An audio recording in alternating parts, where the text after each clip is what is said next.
reporting traditions, ideologies, and systems of governance were merged without consent and without a shared national vision. The North feudal and religious conservatism can never blend with the South's entrepreneurial drive. And the East Republican individualism attempts to hold the Union together continue to be at the cost of innocent blood. Why does Biafra matter? Biafra means self-determination. Biafra represents dignity, survival, and the right of a people to life and choose their future. Biafra symbolizes resistance, innovation, enterprise, and hope.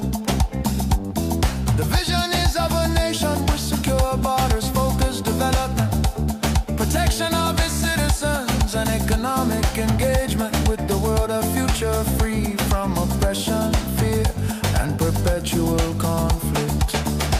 The solution is not endless political conferences, military force, or federal quota system, but a peaceful separation based on shared values and voluntary association. History shows that artificial unions often fracture violently, while honest separation can allow wounded nations to recover. Biafra is not dead, Biafra lives.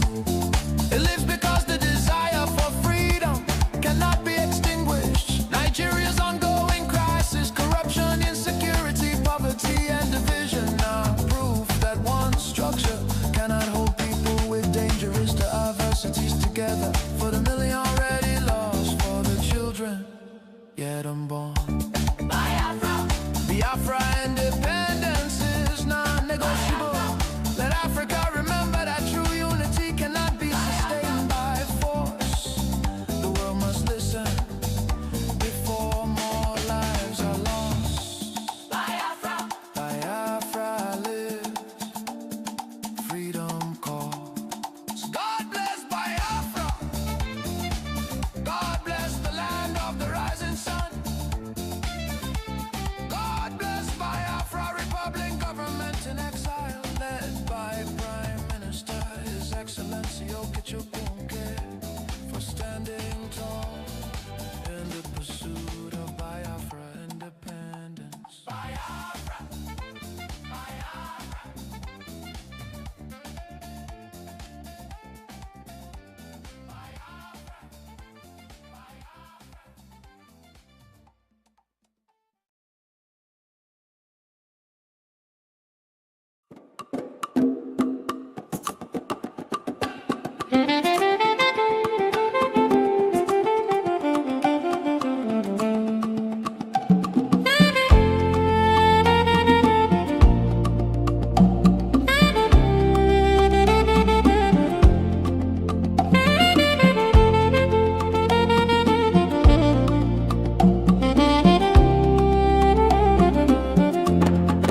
In the rising sun of a new dawn, a nation stood tall on her own ground. May 30, 1967, the flag was raised. Land of the rising sun, freedom proclaimed. All over Biafra land, the people sang and danced, tired of broken promises and iron chains.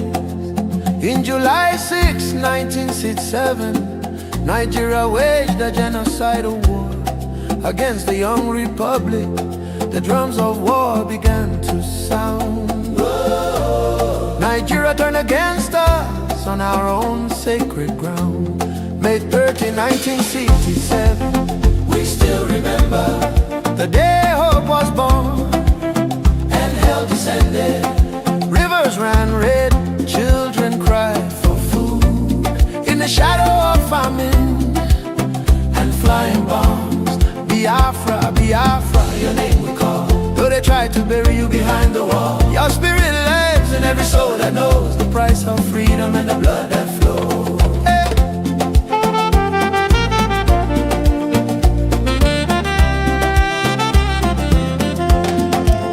Blockade and hunger became their sword. Kwashako scars on bodies of the young and children.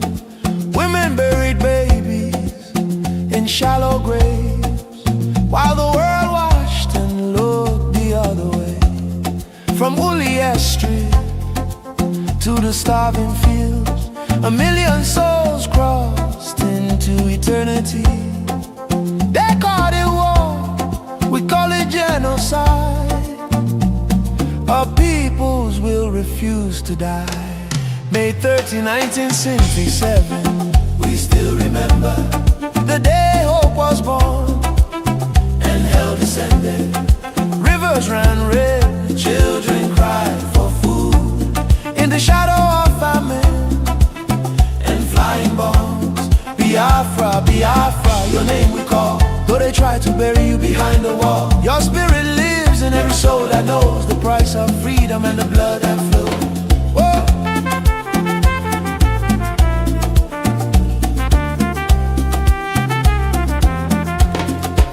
No victors, only survivors left to tell of the pain, the courage, and the tears that fell.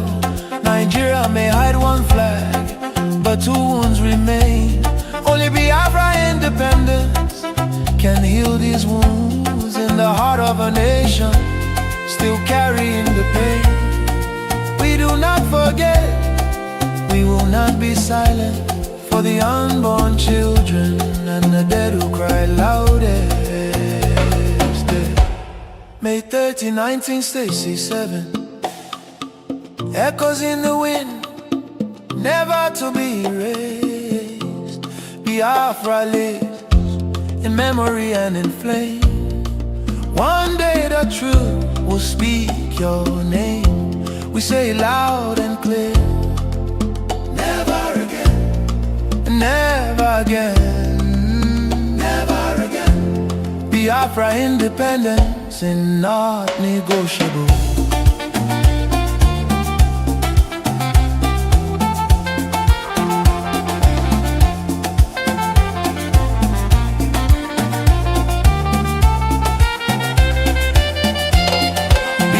Independence is not negotiable.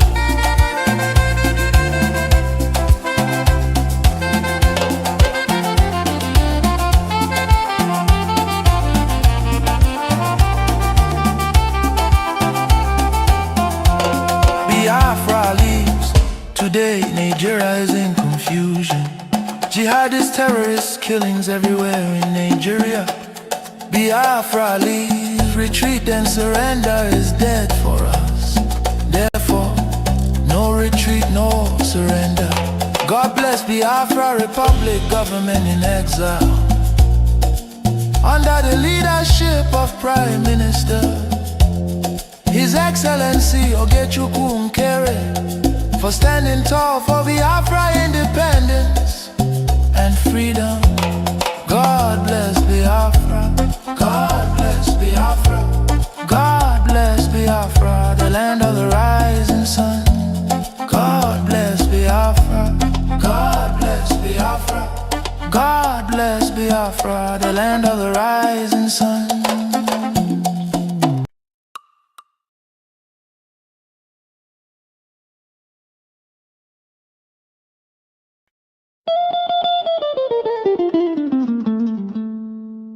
In the heart of Africa, a nation bleeds, not from a single wound, but from 1,000 cuts, inflicted by a false union, never meant to endure. This is the story of Nigeria.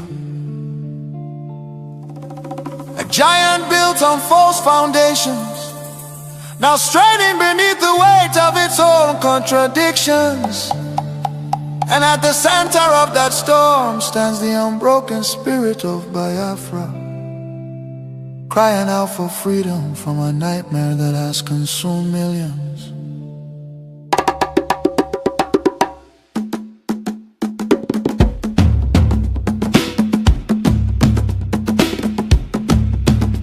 It began with the rivers of blood in 1966.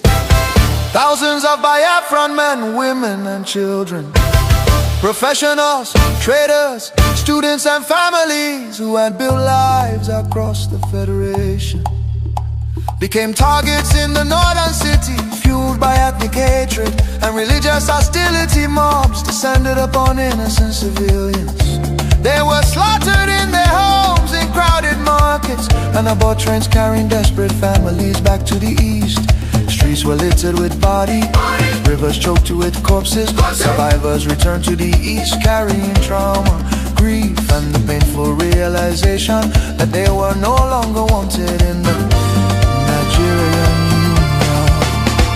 Biafra, Biafra, Voice of truth and freedom.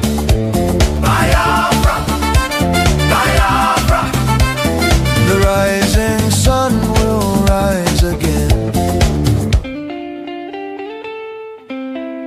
Then came May 30th, 1967.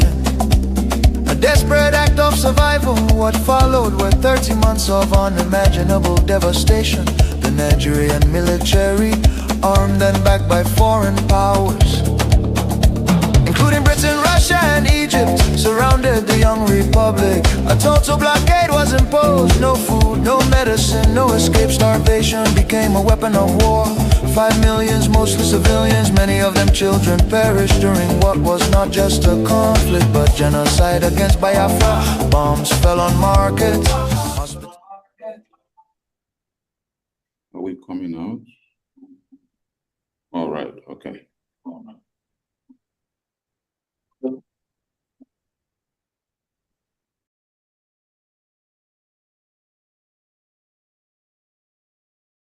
So we are live and direct on Voice of Biafra television. We start the event of the day with our national anthem.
Oh God, protect us from the hidden pitfalls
defend from all our foes.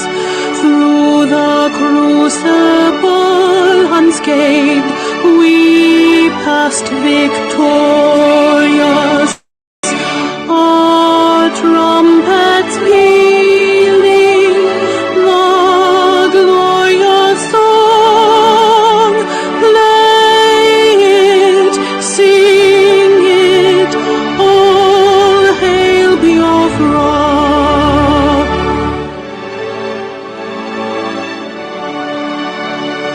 All hail Biafra.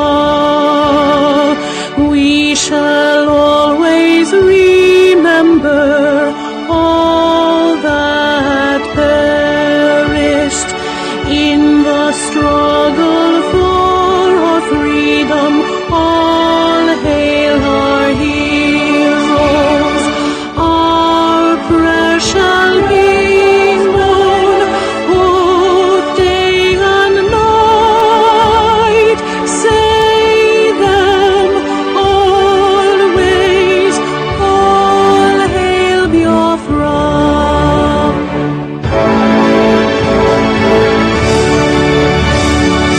All hail Biafra. Now our star shines everywhere. We crave humility. God guide and protect us all. All hail your wisdom, shielding us from fury, unleashed by our enlightenment. Biafra, Biafra, shining forever.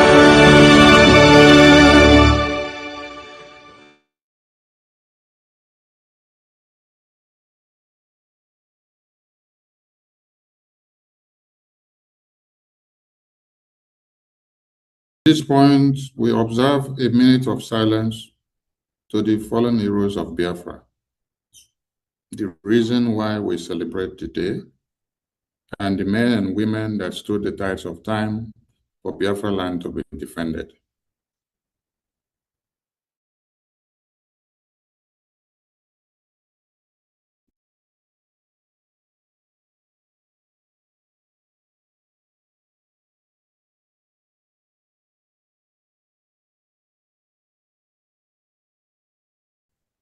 Hello.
The memory of our heroes lives forever.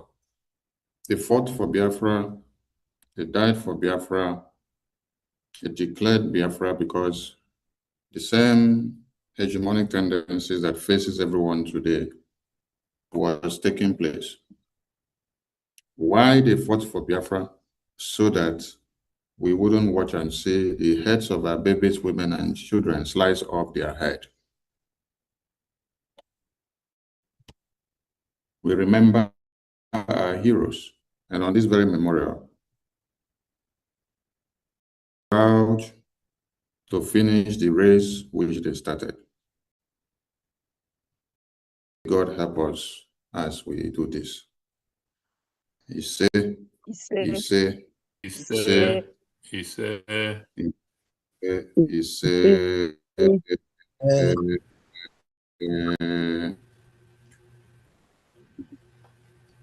right. Thank you so much to everyone. And at this point, I take the next item on the program. Official welcome to events by the CEO.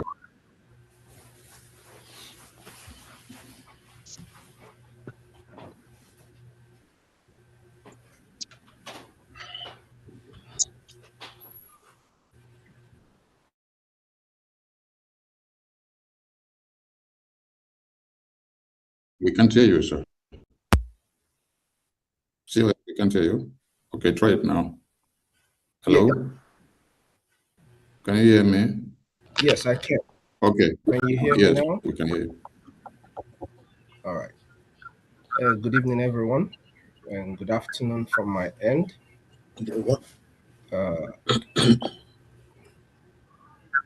I've been called upon to give a welcome to everyone who is here today.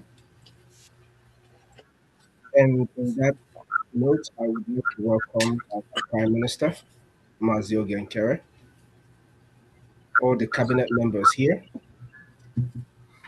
our senior citizens, and all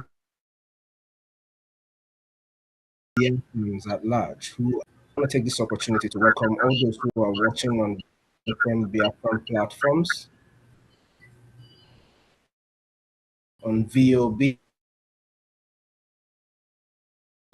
and other streaming platforms of the. Today is a very special day for Biafran people, not because heroes passed, but because it's a day we'll remember men and women who died for a nation. Their death wasn't just as a memory. Their death was for a nation, for Biafra. And today we'll remember them. So today, I welcome each and every one of us here. And as I welcome you to this event, I want that as we partake in today's event, we take time to reflect on the reasons why our heroes fell and the reason why we have to remember them today. It is also very important to note that it is not just about burning candles. Most important of it all is ensuring that the reason why they died, that we bring it to fulfillment. So as you sit today and join us in this event, take time to reflect on how you are helping to make sure that we fulfill the dreams of our fallen heroes. Take time to reflect on where you can improve to make sure that this price that they paid, that it is not in vain. So once again, I welcome everyone to this very event, to our defense forces who are protecting and defending our land. May those who have gone before us, those we remember today, may they be with you as you protect the land that they died for. May they be your guide. May they shield you when the enemies arises against you. So with this, I say welcome to today's event, and please don't forget, for us to achieve everything that we seek, it requires a community. And that community is you and I. Those who are here, those who are watching. It requires each and every one of us to achieve this goal. Thank you so much, Mazi Sani. And thank you all Biafrans who are here present and those who are watching. You're welcome.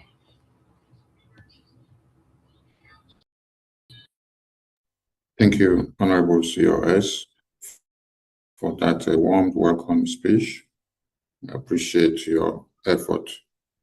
And we rush down to the next item on the program, and that is a prayer for the heroes and heroines of Biafra by Senior Minister Comfort.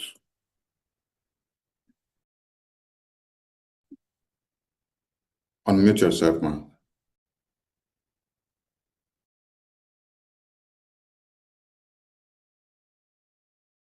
Opportunity given to me to pray and recognize the heroes and heroines.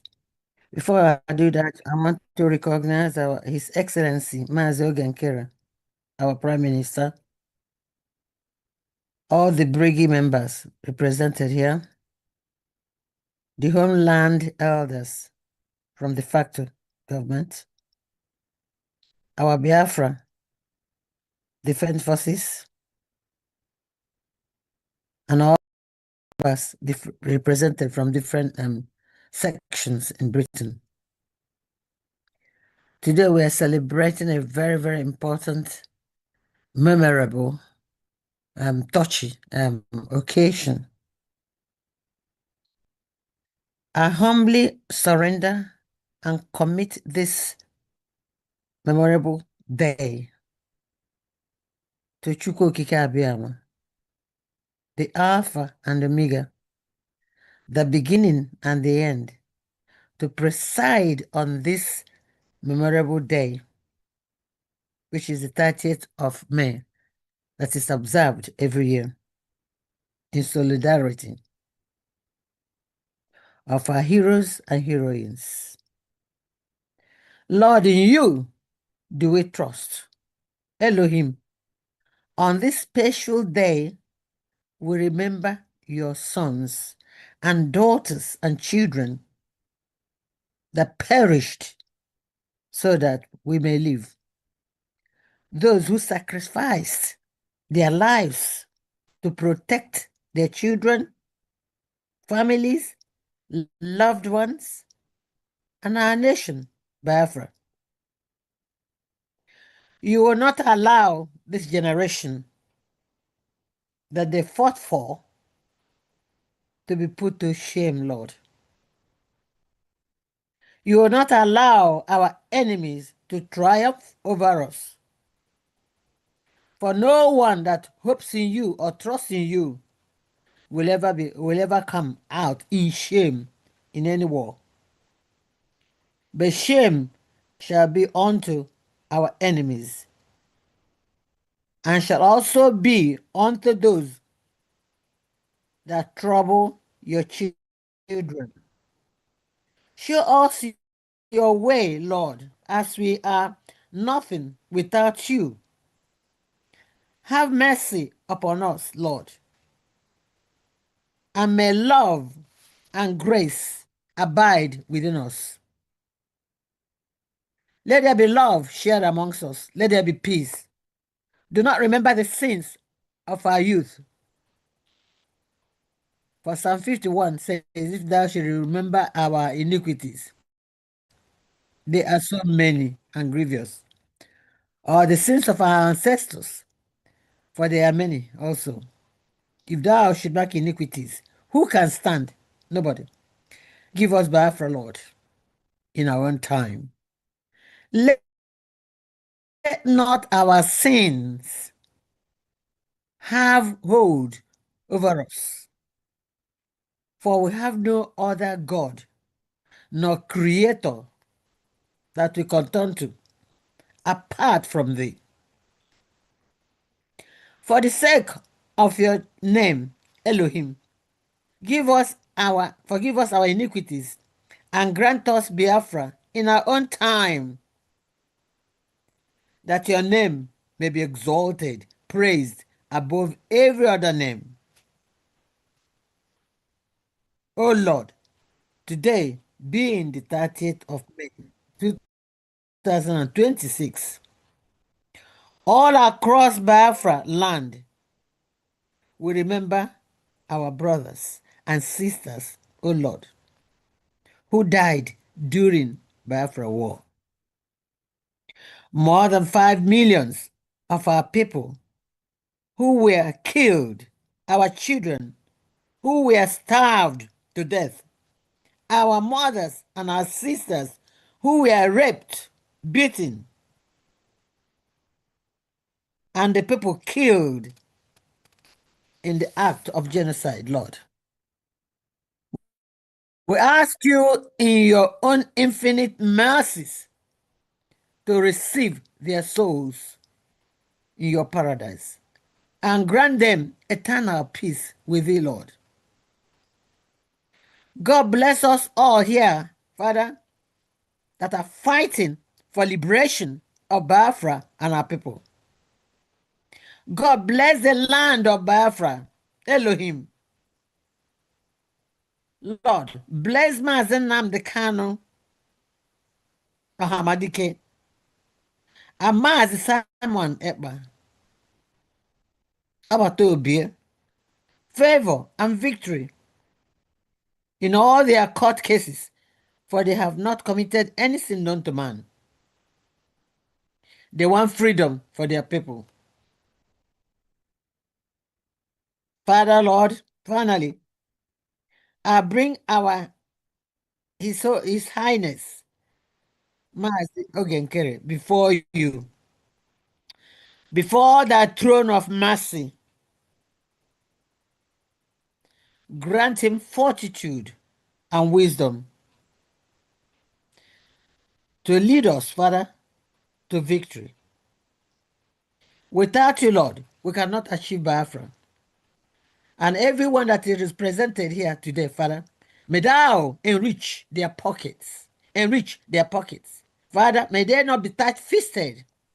May you grant them favor so that they will come to contribute in fundraising, Father, so that Biafra can be achieved. There's no other way. Everybody's looking at us. Daddy, we are not the people going to achieve Biafra. It's you. Finance is you. Lord, grant us that finance. I don't know how you're going to do it, but that is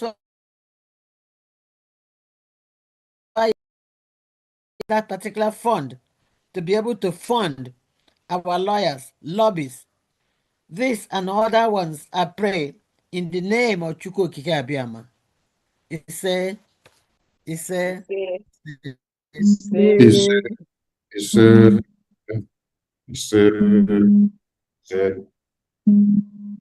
Thank you, Honorable Minister, for taking that piece. Thank you so much. We appreciate your services to the Biafran people.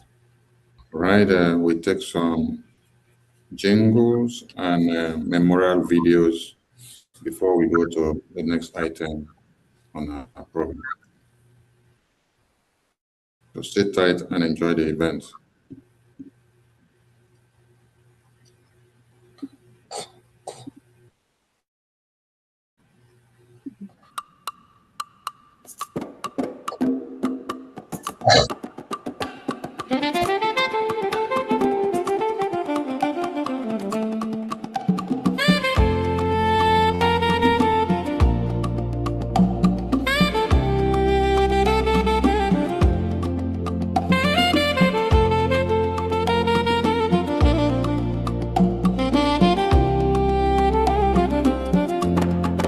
In the rising sun of a new dawn, a nation stood tall on her own ground. May 30, 1967, the flag was raised.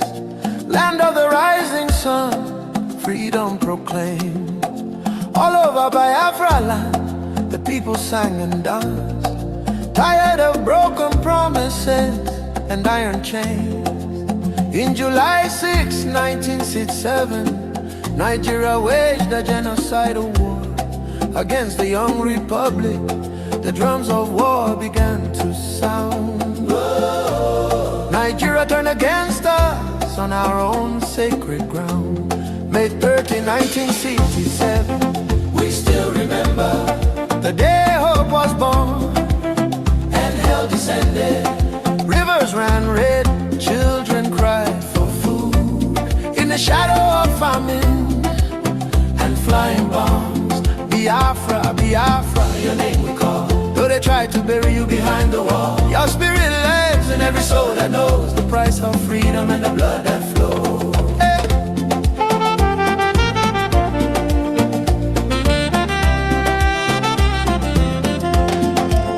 Blockade and hunger became their sword. Kwashiorkor scars on bodies of the young and children. Women buried babies in shallow graves, while the world watched and looked the other way.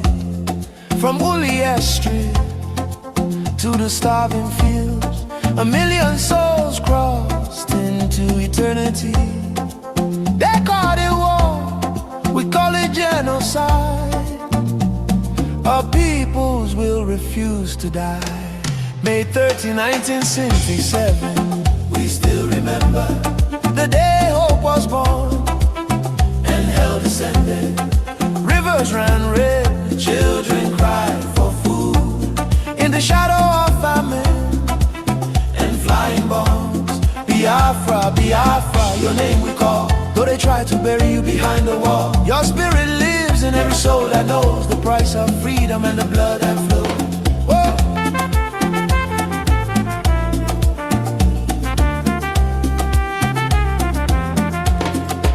No victors, only survivors left to tell of the pain, the courage, and the tears that fell.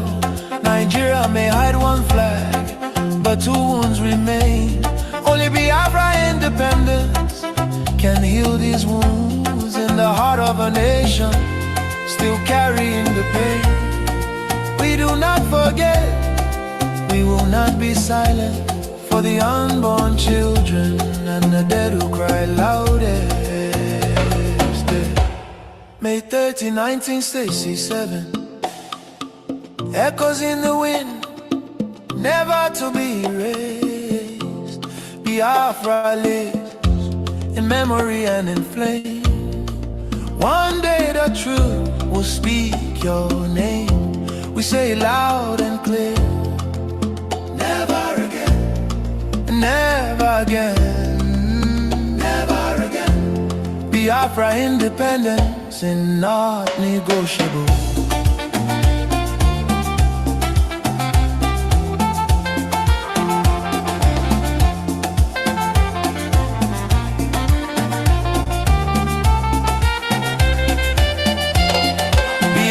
Independence is not negotiable.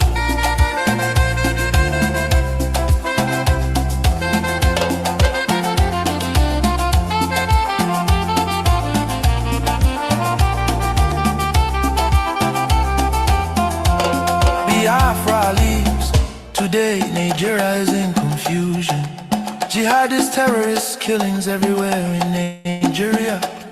Biafra leaves. Retreat and surrender is dead for us. Therefore, no retreat, no surrender. God bless Biafra Republic, government in exile, under the leadership of Prime Minister His Excellency Nkere, for standing tall for Biafra independence and freedom. God bless Biafra. God bless Biafra. God bless Biafra, the land of the rising sun. God bless Biafra. God bless Biafra. God bless Biafra, the land of the rising sun.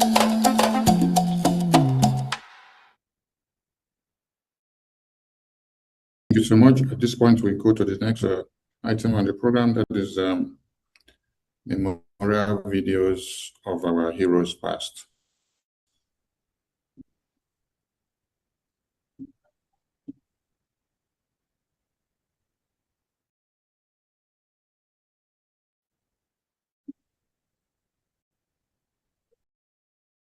Massacre of Igbos in the north. We could. In that report, it was stated that the first kill was 50,000. Then, later in the same year, the universal massacre that took place across the whole of Nigeria, including the north and parts of the west. We're talking in terms of 700,000 killed. So if it's figures we're looking into, certainly they were very heavy. But when we're talking of genocide, it's intent that really matters. What was the aim of that? And it was very simple, and the language might make people shudder or remember. It was to impose the final solution to the Igbo problem in Nigeria. That is, when there are no more Igbos in Nigeria, then there will be no problem.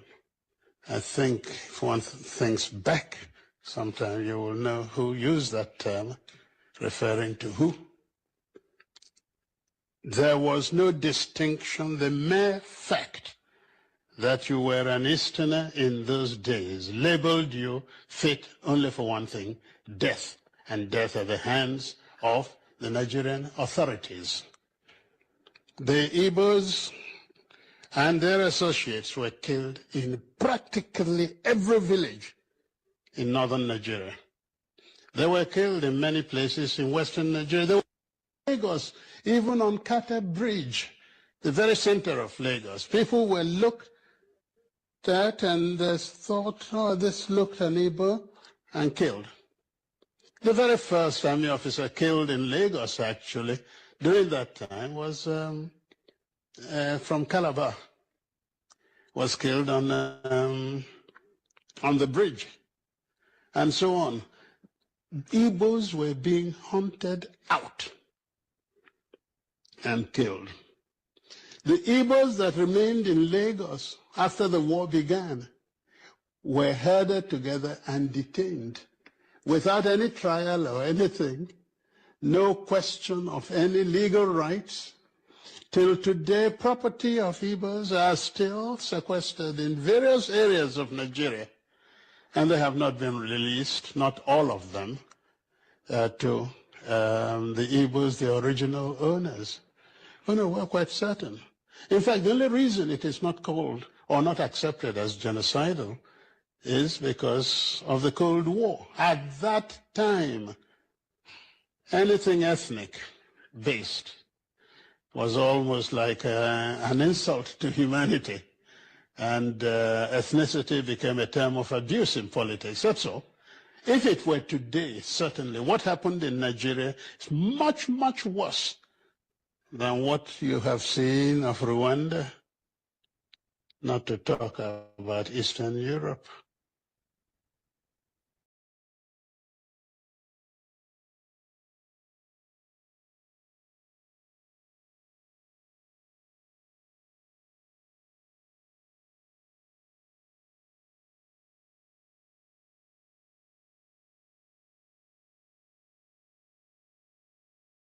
The war was not Ojukwu's war. I happened on the Igbo situation at the time of the conflict. I did my duty to the best of my ability, and I am glad that Nigerians generally recognize this fact. One man could not have held the entire Nigeria and her allies for 3 years. The Igbo people felt threatened.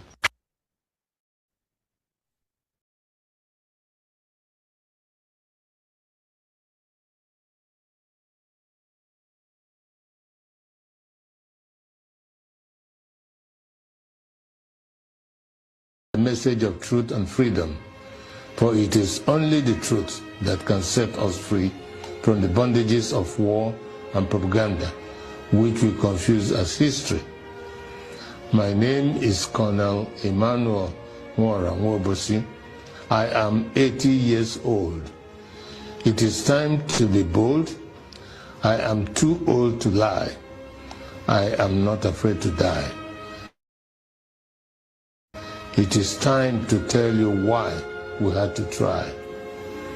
I am the last of the original coup plotters of January 15, 1966, with Major Chukwuma Kaduna Nzogu.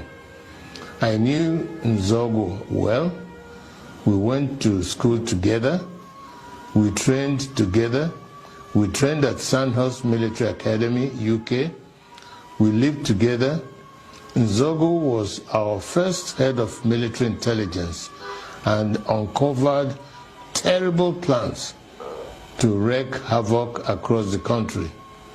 We organized a group of progressive military officers to carry out a coup on 15 January 1966 to stop a jihad and bring sanity to Nigeria, steeped in nepotism, corruption, and mass murders.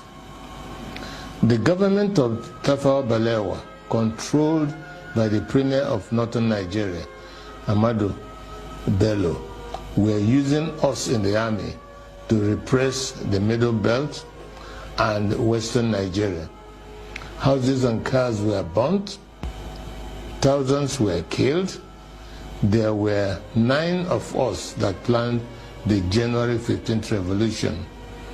Majors Nzogu, Anuforo, Ifajuna, Ademoyega, Chukwuka, Okafor, Onwatuegu, and Obienu, and myself. However, 4 of us started it. Major Ifajuna and Major Ademoyega in the south, and Major Nzogu and myself in the north. We then united as a single revolution. I am the last of the 4 original revolutionaries. None published the complete truth. Only me, Colonel Emmanuel Nwobosi, is alive today to tell the final truth so that the lies will not triumph forever. They used us to repress the Middle Belt and the Yorubas. When we saw genocide, we began to disobey orders and swore to stop them. For instance, Major Chris Anoforo refused to release mass murderers caught with weapons and was court-martialed. He was replaced by Major Hassan Katsina, a northern Muslim willing to act. I was in Abeokuta, but refused to repress Yorubas. Instead, I opened our barracks as a safe place for them to run to. They told many lies about the January 15 boys to justify their genocide. But it is those of us that planned the revolution that they should have killed, not the 3 million innocent Biafrans that knew nothing.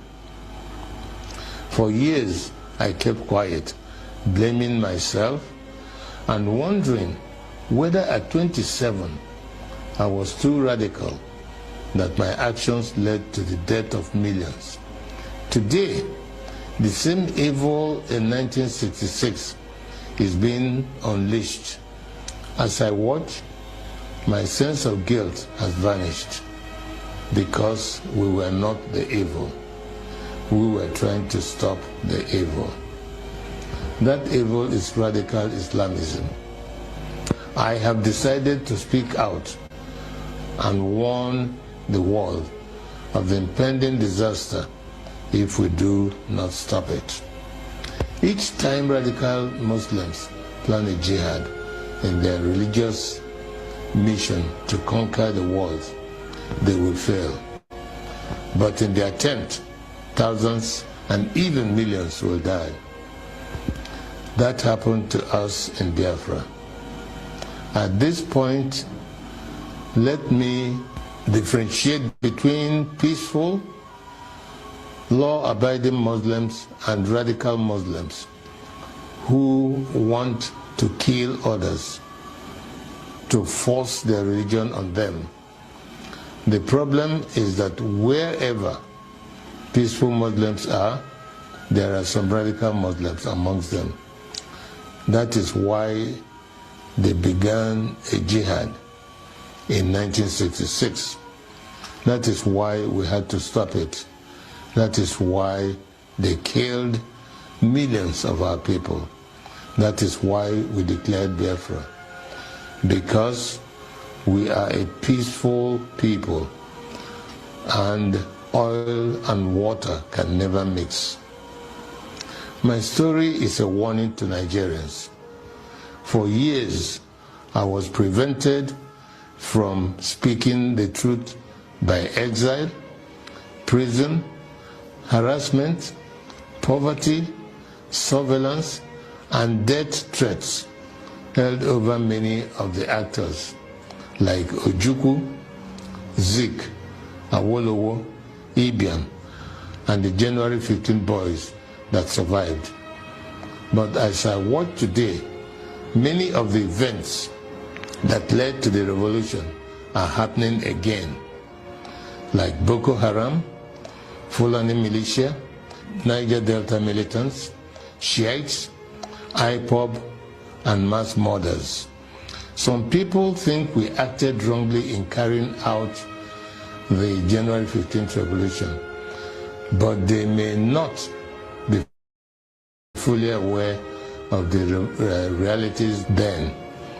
We were trained by the British to be patriotic, to give the ultimate sacrifice for Nigeria, and to stop anyone acting against the nation. Instead of our leaders using us to defend Nigeria, they were using us to suppress the citizens. We decided to arrest them for their atrocities because no one was willing to act.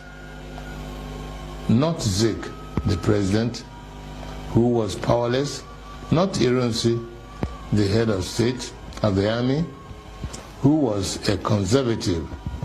There were many reasons why we had to act. One, to stop the killings in Yoruba land and the Middle Belt by NPC, the ruling party. Two, to stop the invasion of Yoruba land on 17 January 1966. Three, to correct the massive rigging of the 1964 elections. Four, to free Awolowo from prison and make him the prime minister. Five, to stop the terrible corruption, nepotism, and regionalism of the NPC, the ruling party. Five, to stop Ahmadu Bello's planned jihad. It was good that we acted to save the Yoruba and the Middle Belt people, and we thought that was enough to stop the jihad. We could not foresee that they will massively attack innocent Igbos. Blame those who decided to massacre our people for their evil. Today, we are fighting Buhari. He is killing Shiite Muslims and IPOB members. With the benefit of hindsight, we can see other ways of dealing with such evil. But for us in 1966, we just wanted to save the people from massacre.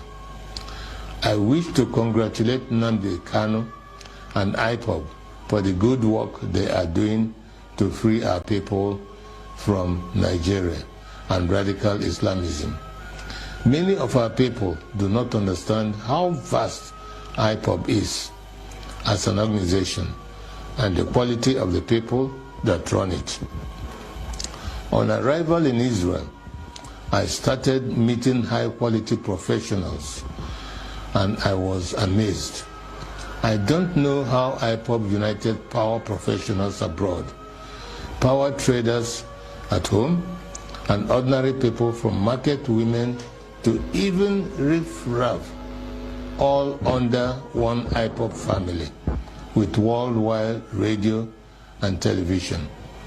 Every Igbo and Biafran should be proud of them. They are the strongest force we have today to achieve freedom for all Nigerians. No wonder they can take on the Nigerian government and win. However, it is money that makes things work. I shall donate 10% of all the profits of my new book to IPOB. It is my tithe to freedom. Tithing is God's tax to raise money for the government of the children of God.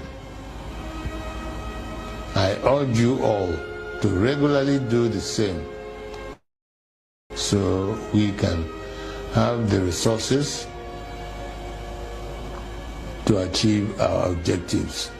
On this day of 15th January 2019, the anniversary of our revolution, I want to hand over to Nnamdi Kanu and IPOB the baton of the January 15 boys.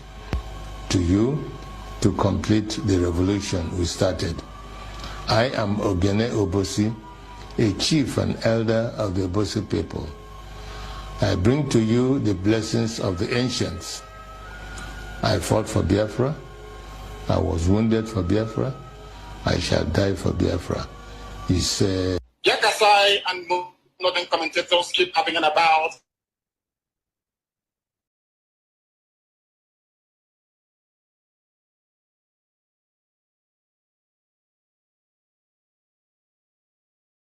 Engaged in Biafra's most successful offensive of the war.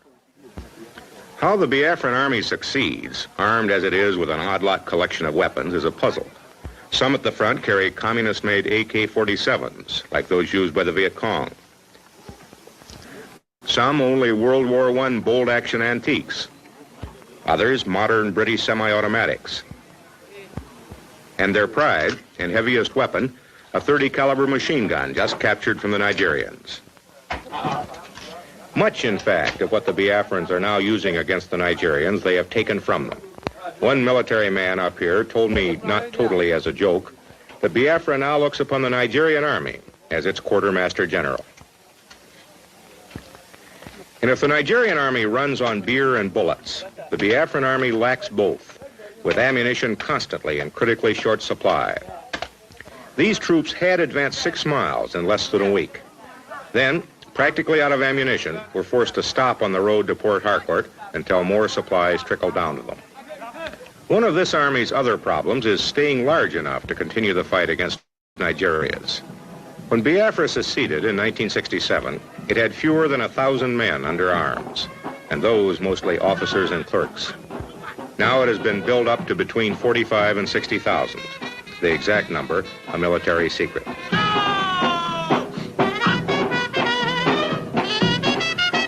Volunteers made the original army build-up easy. Now conscription of virtually all able-bodied young men is underway. And in a former school compound, we found recruits drilling, marching in the mud to the improbable tune of Brgie.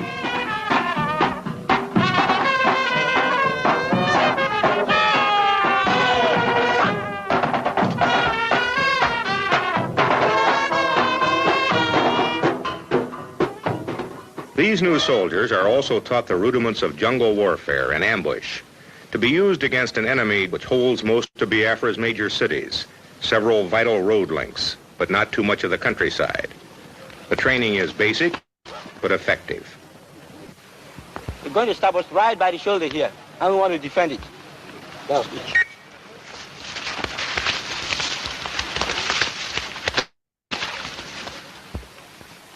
And here I met a young trooper, a very young trooper in the Biafran army. How old are you? I'm 10 years. 10 years old. Yes. Do you know why Biafra is fighting? Biafra is fighting for survival, sir. Is it going to win? Yes, sir.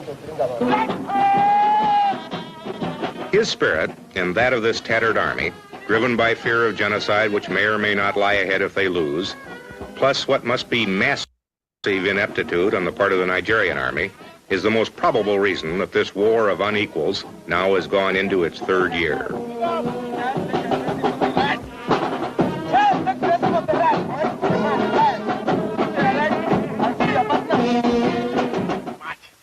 Nigeria before the war had an army of just 6,000, and they were professionals, their officers trained by the British.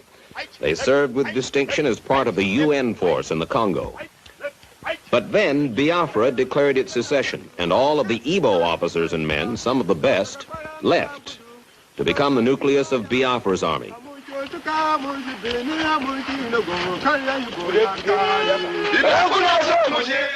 In just the past 2 years, Nigeria's army has exploded to 14 times its original size, to 85,000 men. Recruits who used to get 6 months of training now get a mere 6 weeks. They are volunteers, most of them illiterate, just out of the bush, with little sense of nationhood. Their leaders tell them that they are fighting for one Nigeria, but that does not, it cannot have the same urgency for them that mere survival has for the Biafran. A Nigerian soldier may volunteer because he needs a job, or because army life appeals to him as the good life. Besides his uniform and the prestige that goes with it, he gets a comfortable ration of beer and cigarettes. And the pay, at $40 a month, is not bad. His leaders are not aggressive. Most military observers credit what success the Nigerian army has had so far chiefly to their lopsided superiority in firepower furnished by the British and the Russians. It is said only half in jest. The Nigerian army has so much firepower that they use ammunition as a defoliant. Nigeria's planes, MiG-17s and Ilyushin bombers, were bought for cash from the Russians who want to get a political foothold here. Most of the planes are flown by Egyptians, who are characterized as wary of anti-aircraft fire, therefore less than enthusiastic about going after military targets. That, it is suggested, is one cause of the high civilian casualties in the air raids on Biafra. But the war has been bloody on both sides, and inept and unaggressive though they may be, the Nigerian army, in 2 years of sporadic fighting, has suffered heavily. They will not release official casualty figures, but an army doctor told me that 8,000 Nigerian soldiers have died, and perhaps another 25,000 have been wounded. The military has just 11 army doctors for its 85,000 men. A severe head or body wound in the field means almost certain death.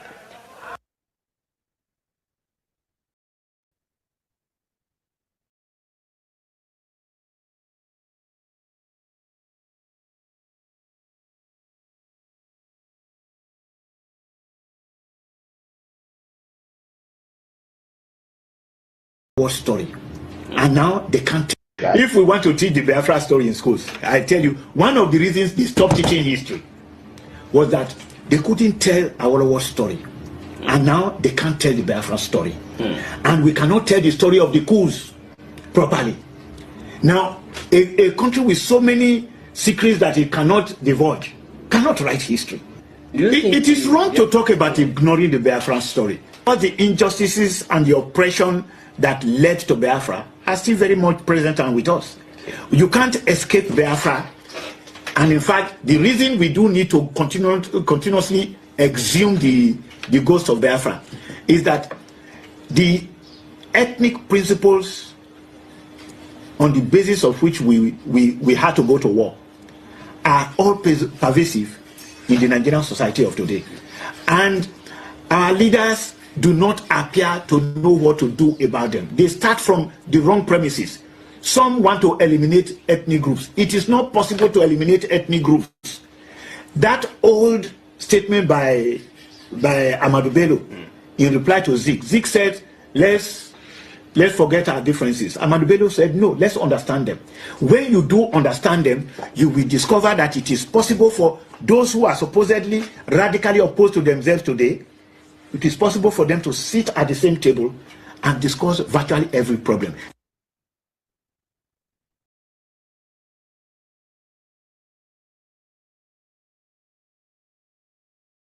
Biafra had a military industrial complex.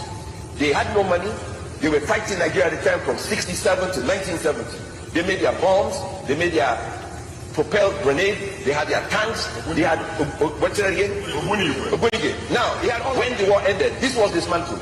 I was a kid, I went to the Vice President of Nigeria, Vice Admiral. I said, why did you disband the military industrial complex of Biafra, which could have been integrated into Nigeria, and by now we could have had the nuclear bomb?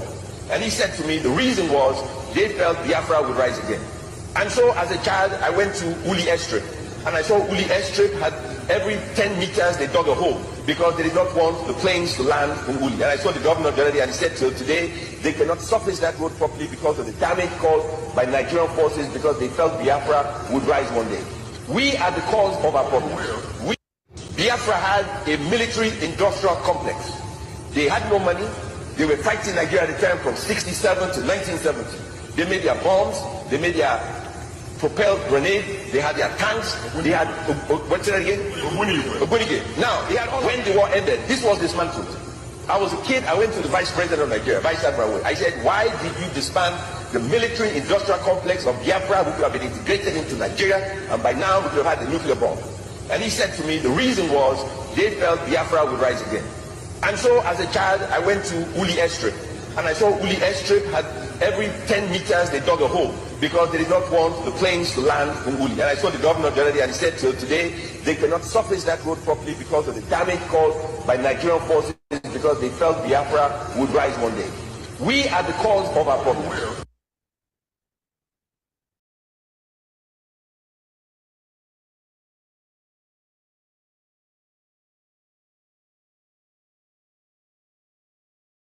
These children are the lucky ones. For them, the future holds some hope.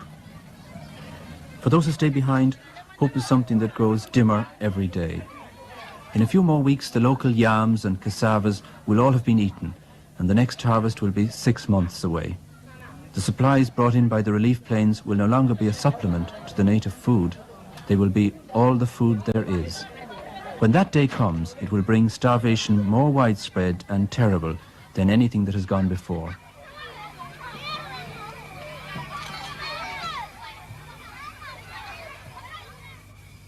Colonel Adumedu Ojukwu has been president of Biafra and commander-in-chief of its army since independence was declared. He, more than any other man, is aware of the famine threatening his people and grateful for any help that reaches them from outside.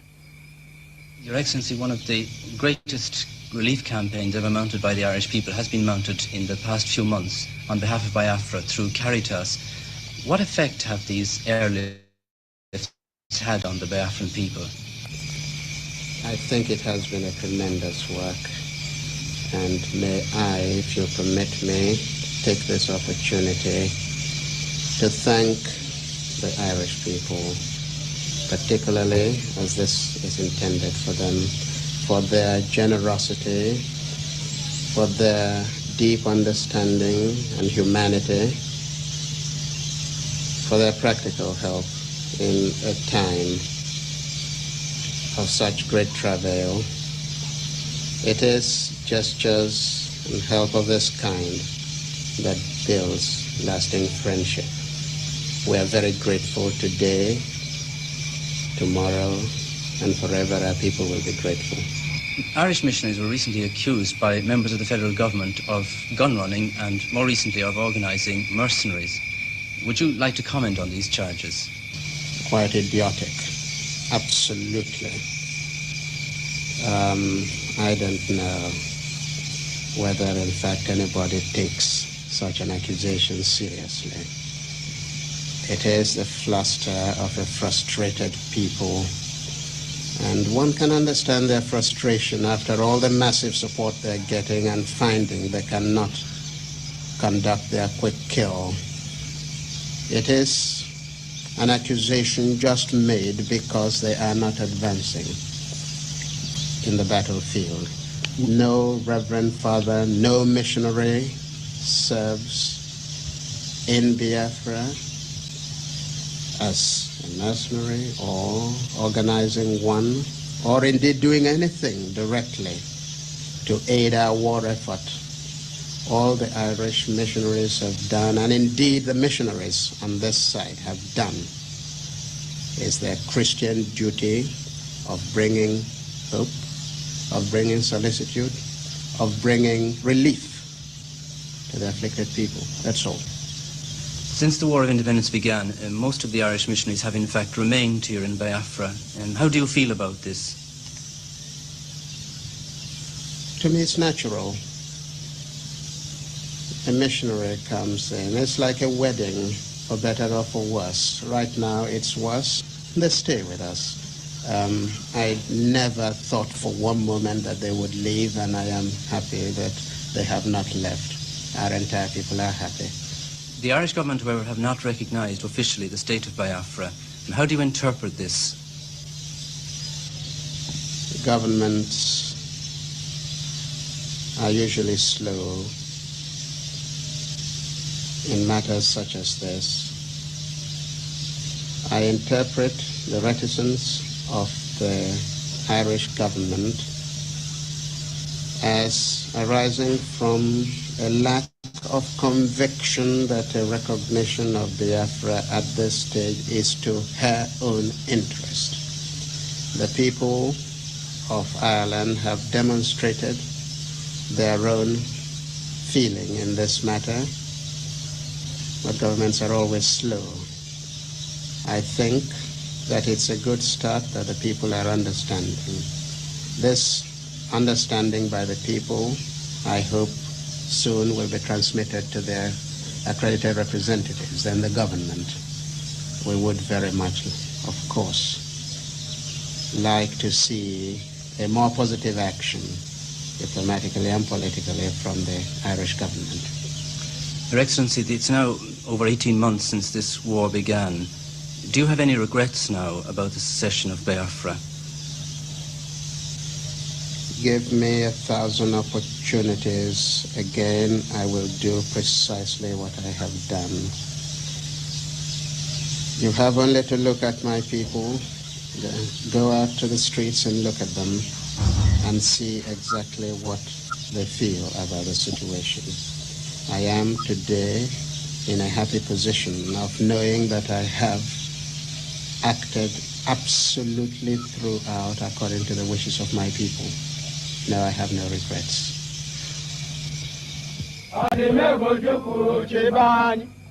There can be no doubt that the people of Biafra are behind their leader. Soldiers sing the name of Ojukwu as they march along. They may not be winning the war against Nigeria, but at least they're no longer losing it.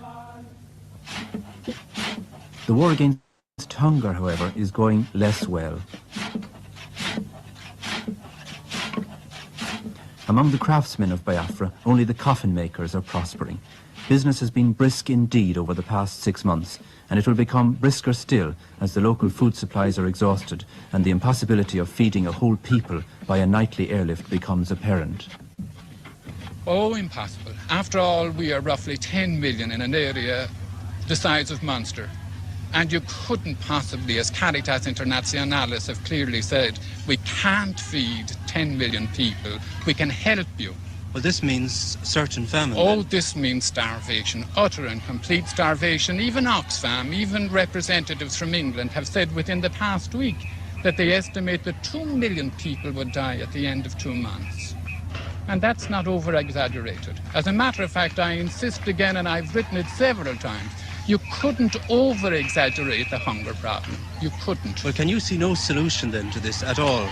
The only solution is the one that we have proposed all the time, and that is a ceasefire. After all, there are ports at Port Harcourt, there are ports in Calabar. If shiploads could be brought in, then you could feed the people, but you will never feed them by a nightly airlift. On the island of San Tome, the warehouses are busy from morning to night. The airlift pioneered by Caritas has attracted help from many quarters. The World Council of Churches now bears the cost of every second night, and the two organizations work in close cooperation using the same pilots and planes. Supplies come from many sources, with the Catholic Relief Services of America taking the place of honour. Ireland's joint Biafra famine appeal, England's Oxfam, Germany's Miserior are other organisations that have contributed generously. The International Red Cross have mounted a similar airlift from the island of Fernando Po. Biafra's desperate struggle against starvation seems to have touched the hearts and consciences of the whole world.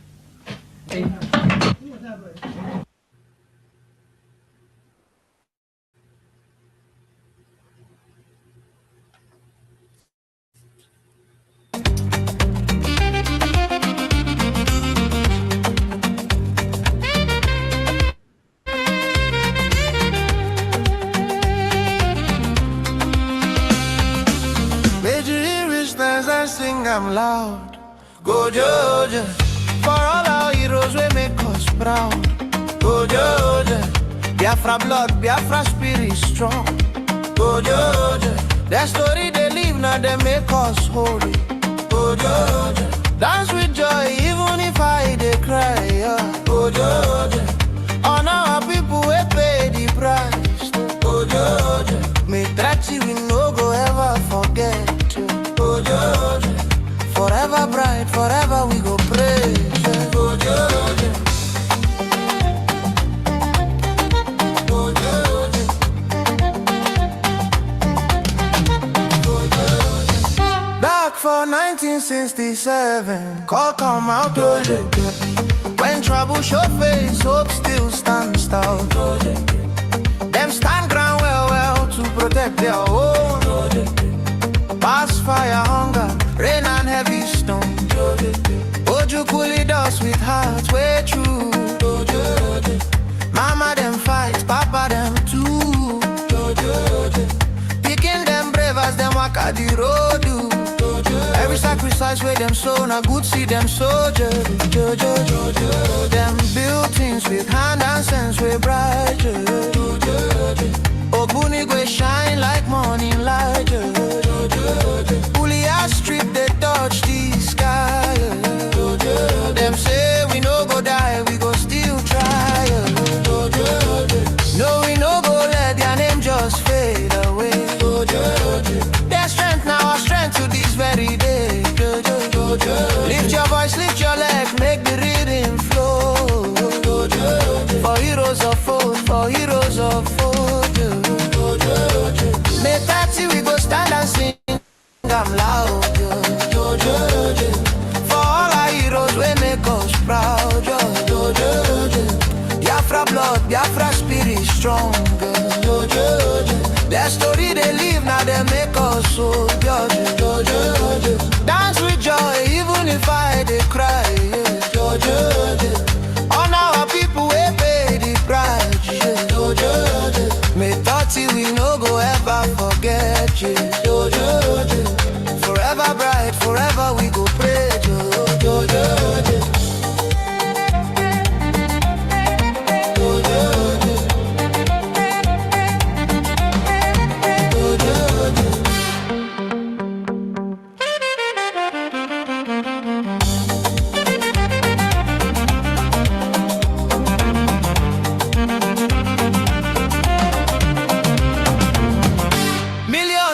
But I no be vain. Their pain turn to our big gain.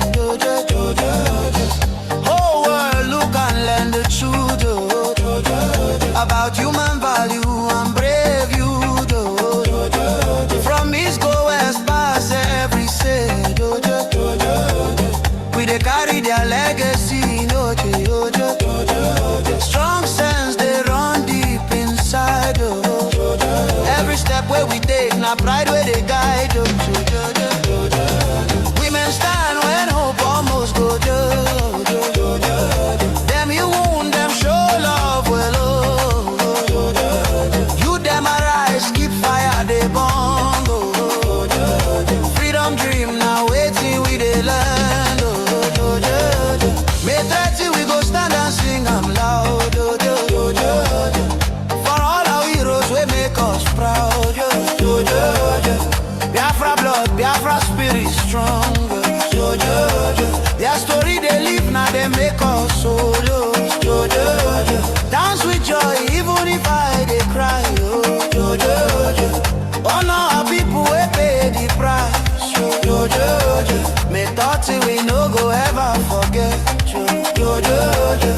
Forever bright, forever we go praise.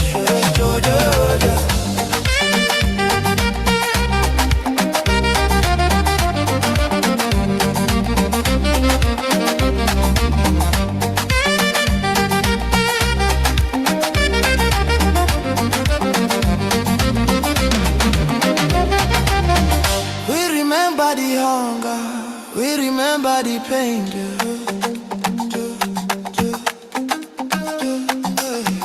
We remember the victory, we come out from rain.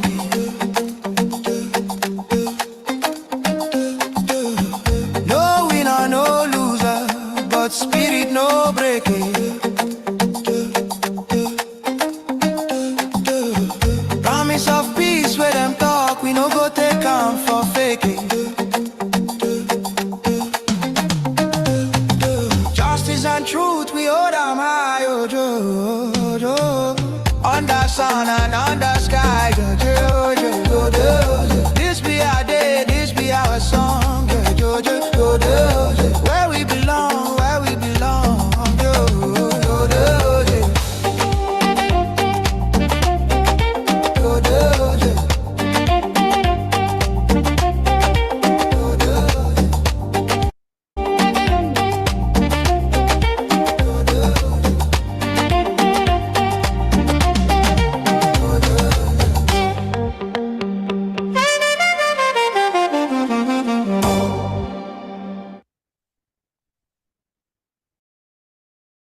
Thank you very much.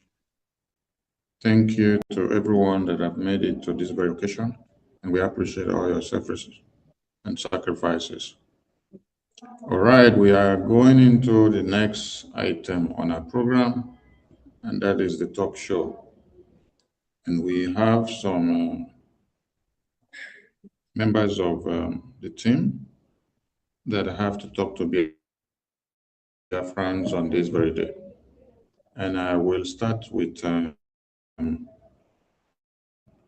Honorable Love. Honorable Love, the stage is yours, and the Biafran people long to hear from. Thank you, my Information Minister, for the opportunity. I hope I'm coming out. Very well. Okay. Good afternoon, Biafrans. My greetings to all our leaders, the Brgie cabinet members, Homeland de facto government members, our defense team, and all Biafrans, our friends, and our well-wishers. Welcome to all of you to today's event. As we all listened to our eternal leader, he started it in the middle. And that's because when this thing started, we didn't have modern technology. Actually, we didn't have any technology. So our society was raised and grown and grounded in oral history. So I'm going to step backwards because that's always a beginning to anything. What happened in 1966 had a foundation. So I'm going to try to go back in history to update Biafrans, especially the young generation. I'll go back to towards the end of 18th century, when Biafra was Biafra, existing as an independent, well-organized, functioning society.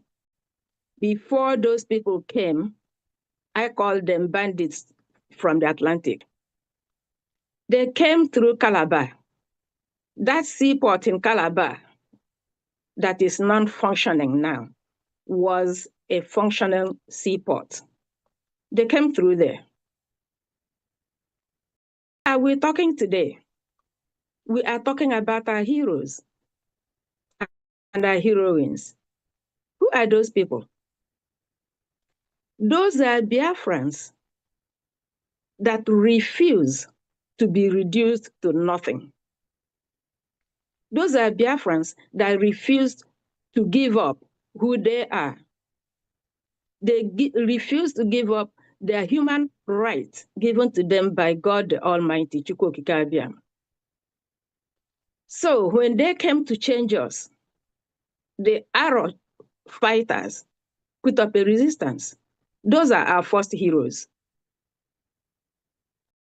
After they defeated them, not because they were stronger, but because they had more sophisticated weapons. Our great-grandfathers regrouped to the Ekumeku warriors. Those people were also our heroes. We can't forget them. Because of the weapon, you know, it's difficult for you to defeat somebody with a machete when you just have a stick.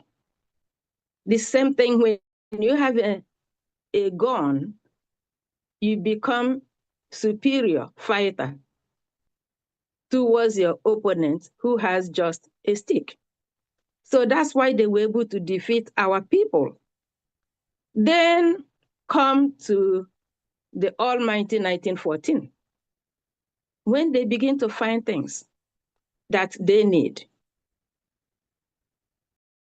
They teamed up with other bandits from the Sahara, from the Sahel. That's what I call them. So move forward, 1929, when they imposed their tax on our mothers, as if imposing their tax on our fathers wasn't good enough. You know, men, they were just trying to whatever is in their head. But our mothers said, no, you tax our husbands, now you come back to us. No. They went out to protest against the taxation. They killed most of them. Those are our heroines. They didn't have any gun. They weren't carrying any knife, only the pistol. And they were singing and chanting. The village they reached, more women joined. By the time they know it, it becomes something frightening. They never see women stand up for their right. Those are our heroines. Move forward when they found coal in Enugu. Poor working condition. Our fathers, our uncles, our brothers, they protested. What did they get in return? They were killed because they refused to give up their God-given human right. Those are our heroes. Think it ended? No. They are getting used to the killing. So move forward to 1966. You guys have heard about the Aburi Accord, and I'm happy that the copy of the Aburi Accord is being circulated so that the young people can read for themselves. What did our people get? Loading the heads, human heads of Biafrans. Only crime was being a Biafran. So this Igbo problem has been there. We have been a threat to those people. And it's not going to stop. That was wrong. That wasn't good enough. Here comes 1967. They fired the first shot. Our eternal leader said, oh no, not in my backyard. He fired back. After all, what is war? You slap me, I slap you. That's a fight. So the war started. Now they forgot who started the war. They forgot who fired the first shot. They're always blaming Igbos. Any problem has to be settled with Igbo blood. So that lasted. We've watched it thanks to technology that captured it. So I am going to say this. to my fellow Biafran citizens. Like I said, he did his part. I am doing my part. And I urge every Biafran to please do your part. Our parents, our grandparents refuse to give up who they are. We are not going to give up. I will not give up. Thank you. Wonderful. Wonderful. Thank you so much. Very nice piece. Thank you so much. Thank you. Thank you very much. Thank you so much. Thank you, RPM. Thank you. Thank you so much. Thank you. We acknowledge the arrival and the presence of the Prime Minister of the Biafra Republic Government in Exile in the Zoom. This is the man that Nigeria are going crazy of. This is the man that has set fire on their small hut where they have been killing everybody on a daily basis. And they say they want to get him down in Washington, D.C. But they are not yet done suffering the heat that he has given them from Washington, D.C. Welcome to this very event, Prime Minister of the Biafra Republic Government in Exile, the hero of our own time, continuing the landmark and the footprint of our heroes past. We appreciate your services. All right, back to our program. And for those that are joining us now, we are live and direct on Voice of Biafra Television. This is BRGIE Biafra Heroes Memorial Day. And the last speaker have just given us a synopsis of who we were before the bandit and the terrorists came. And at this point, I will be calling on Honorable Okay. I don't know if you are close to your system. Honorable Okay, are you close to your system? All right, Honorable Okay. Yes, yes, I am. You can go ahead with your small piece with the next 5 minutes of what you can tell us about your advice to the Biafran people and the effectiveness of BRGIE today. Thank you. Thank you, thank you, thank you from the bottom of my heart, Honorable Minister. And our dear Prime Minister, good evening. Biafrans, I would say, use this simple acronym, comrades. That's what we all are. I greet every one of you today, great Biafrans, honorable ministers and members of the cabinet, in de facto government in homeland, and great Biafrans to home and abroad. I say once again, it's a happy day. You're all welcome. Yes, I will make it brief as the Honorable Minister directs and as the Spirit also directs. We all know what today is. Yes, it's about sorrow and it's also about rejoicing. To rejoice.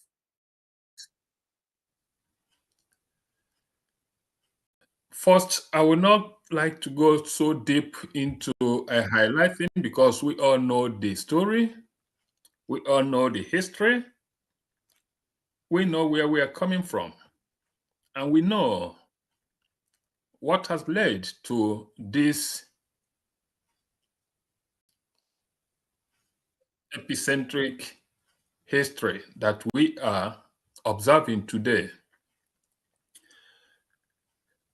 My humble advice to Biafrans is, as our people said, if you don't know where the rain starts to beat you, you will not know where it will end.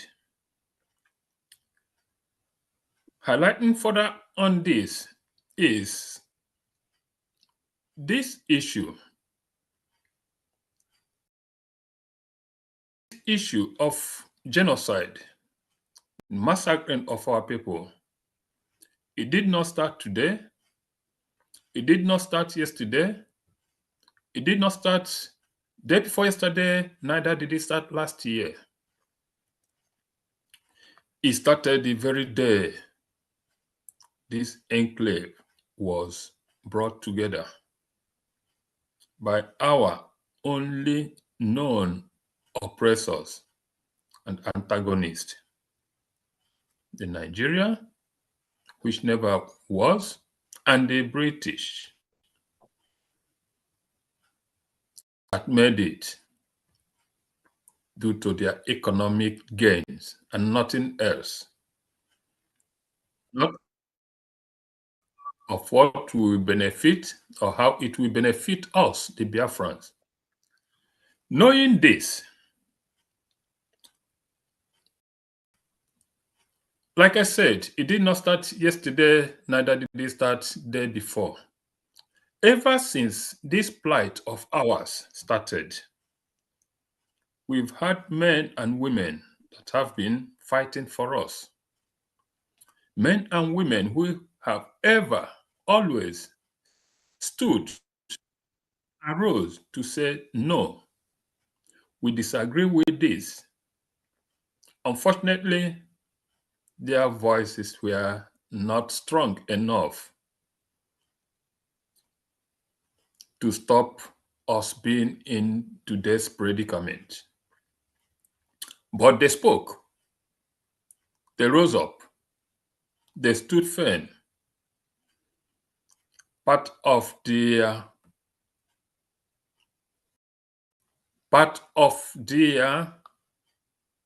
efforts is why we are alive today. And because of their doggedness, because of their resilience, we say, thank you. We remember. So let me then go straight into this issue. Well, it's just like the spirit led the Honorable Minister to give me this part to play. Actually, it's only unfortunate because I prepared something in this line before, but unfortunately I could not upload it today because of one problem or the other, but maybe tomorrow and sometime ago we will still get the whole lot of it. It is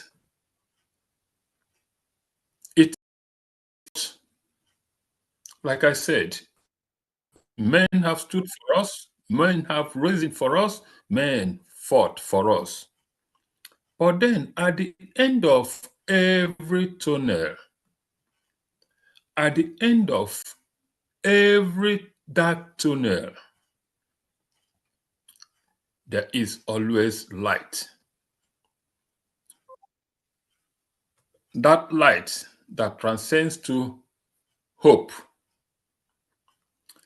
At the end of every tunnel, Honorable Bravo, I don't know if you had that, what I sent you yesterday. Please, can you just flash it on the screen, just on the background? I don't know if it's possible to just get the message clearer.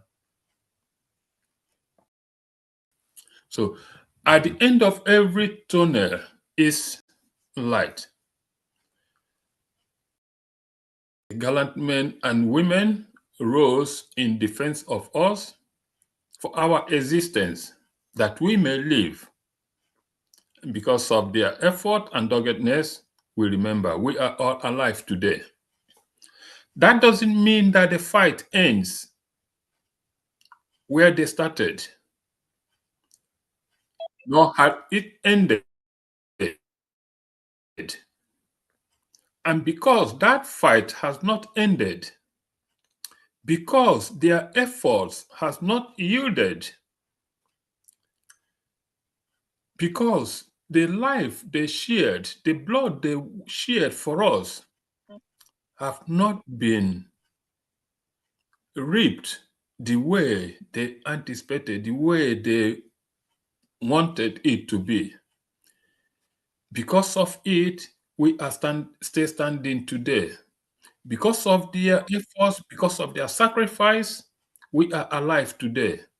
That's why, for their efforts, for their sacrifice, and for everything they did for us to be alive today, we remember and we say thank you.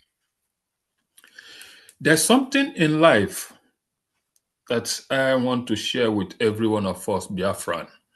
Whether you are listening as a friend, whether you are listening as a Biafran, whether you are listening as a dedicated Biafran or not dedicated Biafran, or just a standby Biafran, or whether you are listening as a friend. In this life, no man is ever born and he rose to stardom. You must, one way or the other, one time in your life, need help, helping hand. Biafrans, we are not hated because we are who we are. We are hated. We are where we are today because we are all born Biafrans. We are all destined to be born where we were all born. That is why, if we are encountering difficulties in life, if we have passed through thorns and scourges in our lives, it is because we are Biafrans. Do we have to give in? Do we have to continue crying? Do we have to give up? Do we have to surrender because we've been beaten so hard? Because we've encountered so much stumbling blocks? Because we have seen hardships in our path, on the ways? No. We must not give up. We must continue to fight, to make sure that that fight which our ancestors, that fight which those who have risen up to defend us that we may live, we must continue standing and fighting until it is realized. Thank you. Thank you. Thank you. Thank you, Honorable Minister. Thank you. So, yes, please, the summary, the last summary. And why I said we need help is today, there is the government that has taken up every arsenal to make sure that we win this struggle and get us to that promised land. The Biafra Republic government in exile. This is a government. Former leaders, when they started, has not been able to go this far and be where we are today. But today, God has given us the government that will take us to that promised land. Whatever thing we do, we owe this government the utmost support and everything in us to make sure that they accomplish this goal that our ancestors and gallant men and women started. If we don't do that, that means we have failed them. We have failed those who have given, who have shed their blood for us to live.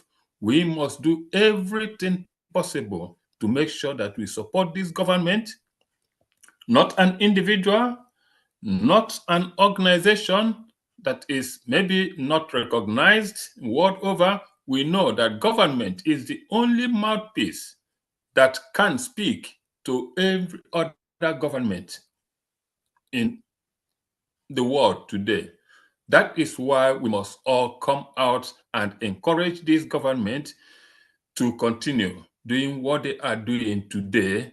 If we don't do it, it is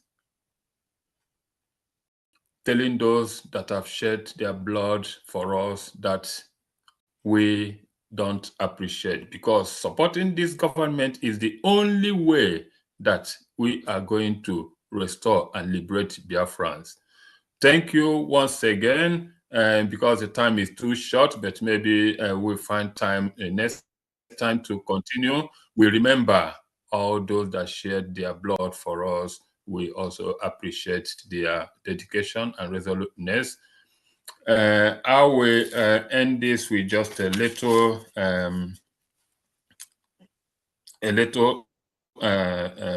appreciation, and that is to say that yes, heroes die that others may live. O God, grant our fallen heroes everlasting rest, for they fought your battle that we may live.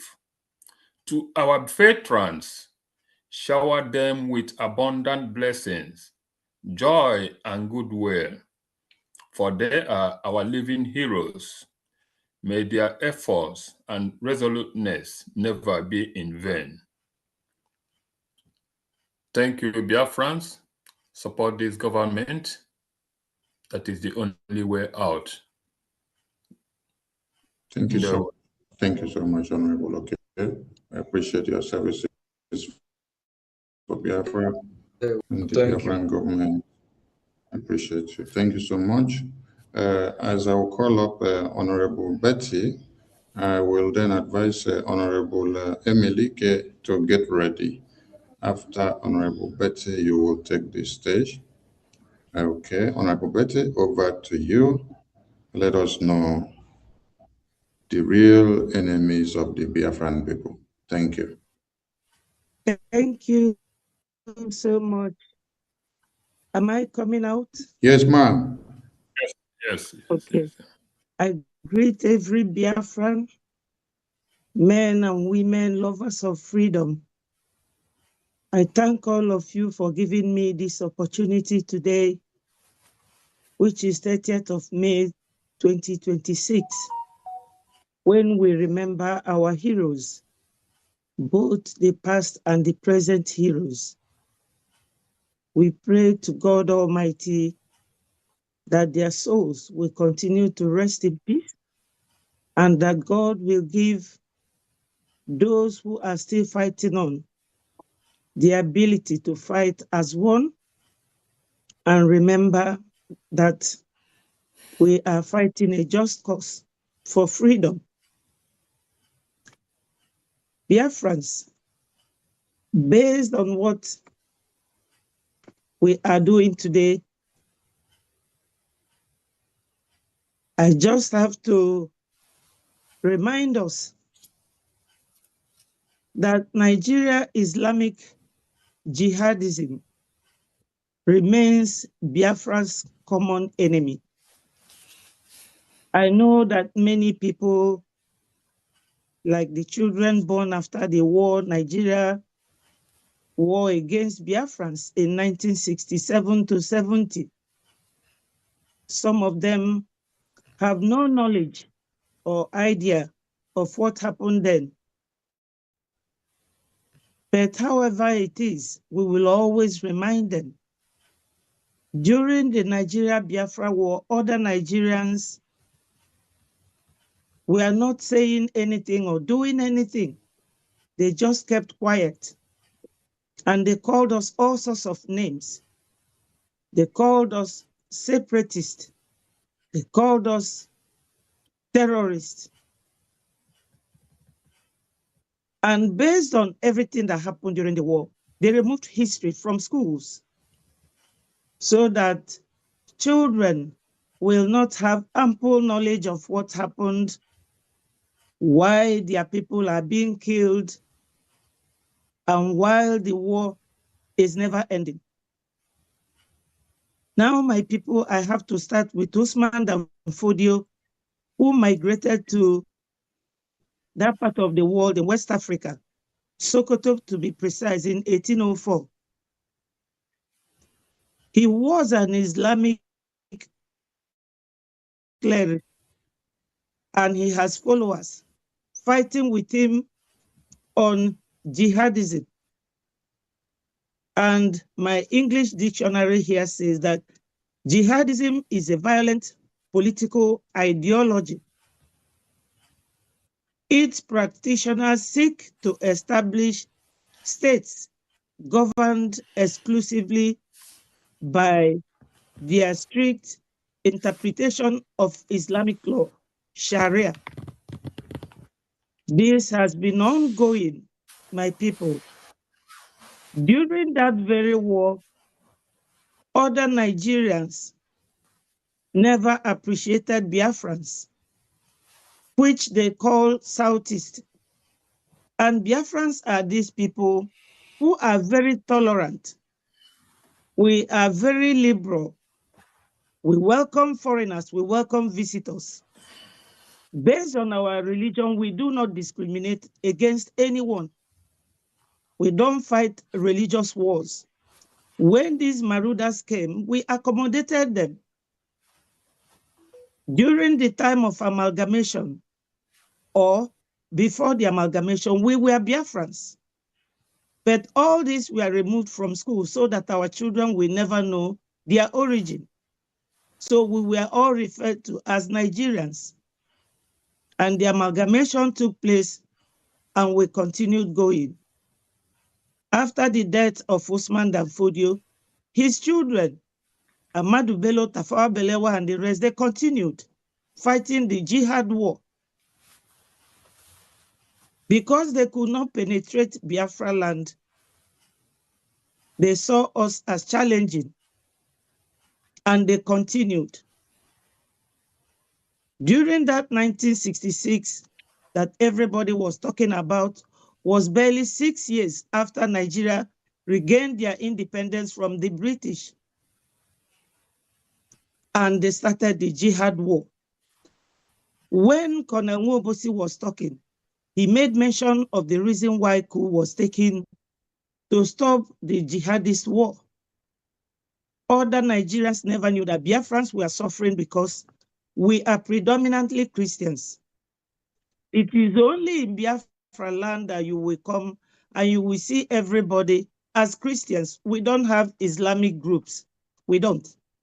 But these will never get to the history so that our children will know of it. So what am I trying to say? What I'm trying to say, in effect, is Nigeria is Islamic jihadist, remains Biafra's common enemy, simply because we are not giving up to their radical Islamic extremism. But only God knows that we Biafrans, what happened in 1967 to 1970, we will not allow that to repeat itself by being resilient, being focused. Today we have government in exile, and by the special grace of God, we have our Prime Minister, Mazi Nkere, His Excellency, his cabinet ministers who are very resilient. We have Minister of Information and Communication that leads other media groups. During the war, it was only Okoko and them, and we have nobody to speak for us. And they lied against us, that we are separatists, that we want to leave Nigeria. Nigeria being an estate, Nigeria being a country that has expired in 2014, but they are still forcing us. If the oil that is deposited in the southeast is in either the southwest or in the north, they will not let us come close. But Biafrans, what are we going to do? We have gone so far and we can never go back. All we have to do is to come together and know that what we are going through is nothing but Islamic extremists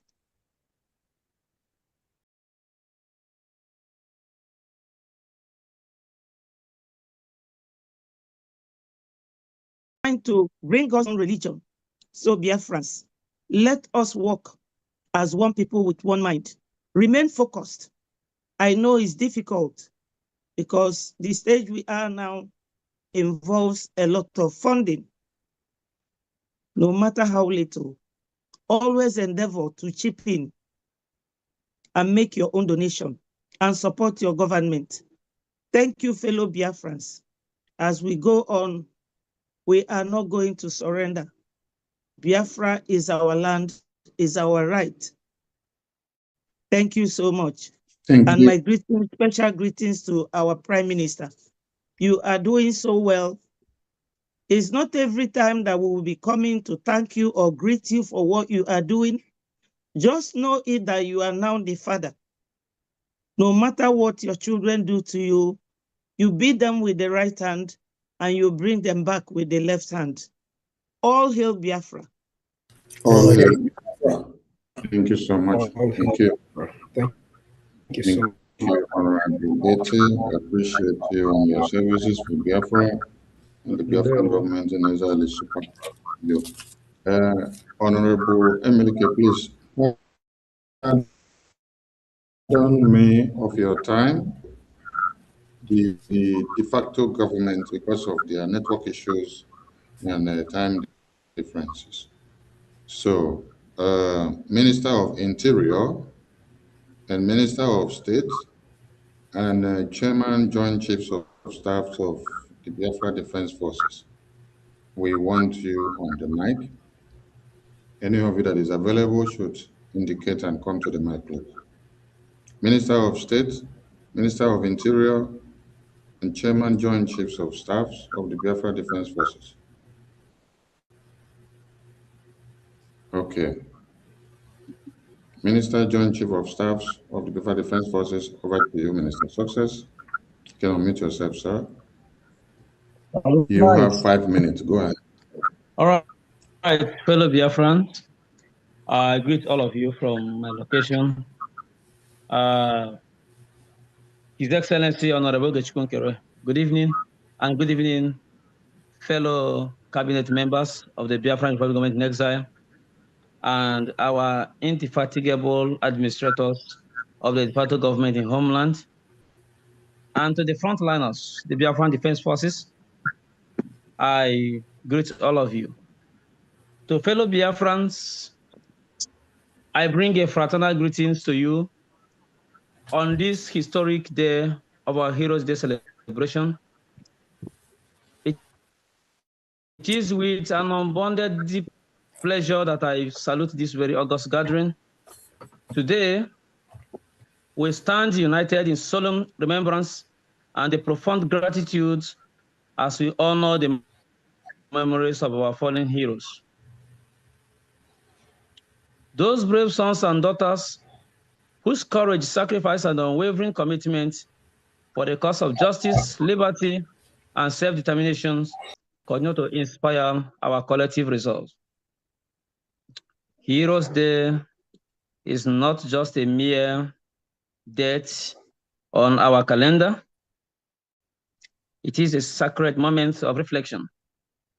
It is a day when we pause to remember those who gave their lives so that the dream of our freedom, dignity, and the preservation of our identity may never perish. Their sacrifices remain the foundation upon which our hopes as Biafrans are built. And their memory serves as a guiding light for the present and future generations to come. As chairman of the Joint Chief of Staff, I stand before you today with a deep sense of responsibility and reverence. I pay tribute to the gallant men and women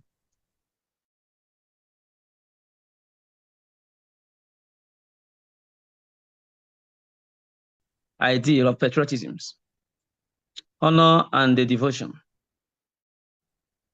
Their heroism reminds us that no struggle for truth and justice is ever in vain.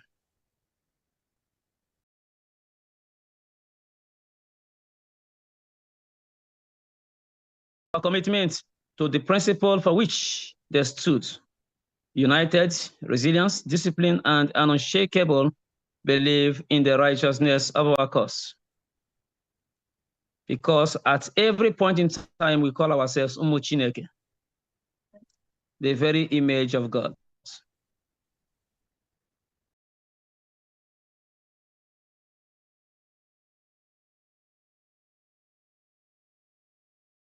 The greatest tribute we can offer is not mere words of remembrance, but steadfast actions that uphold the values that they defended.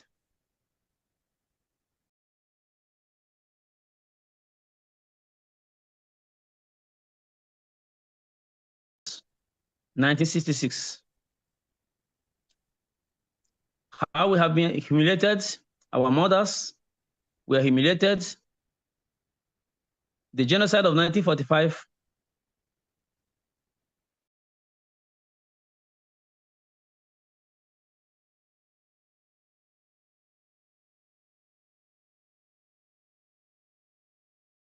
animals, they are killing people.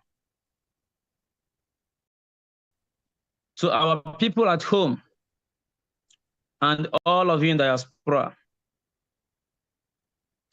let this day strengthen our bonds of brotherhood.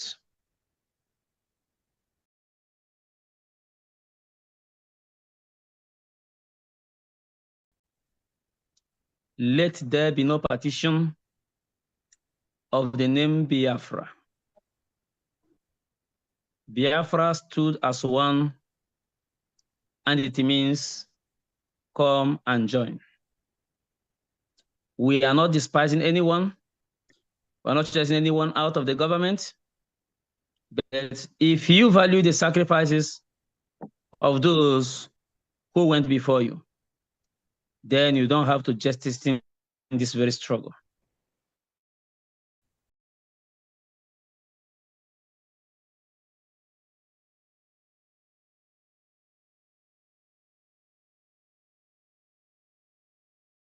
Whose name are not remembered, and those whose images were not captured,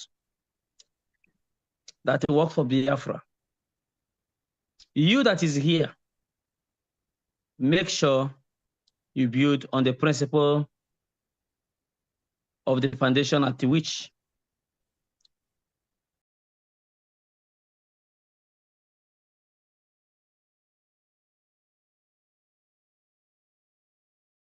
this Biafran struggle was led.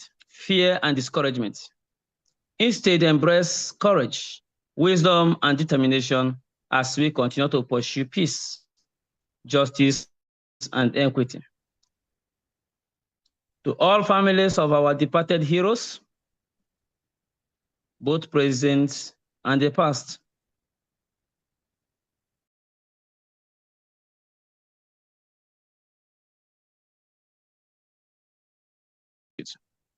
your sacrifices are immeasurable, and your strength remain an inspiration to us all.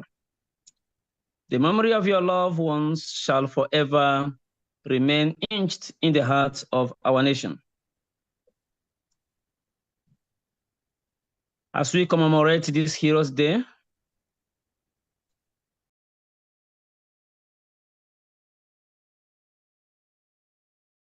in defense of truth, let us draw strength from the resilience of our forebearers and then move forward with faith, discipline, and hope.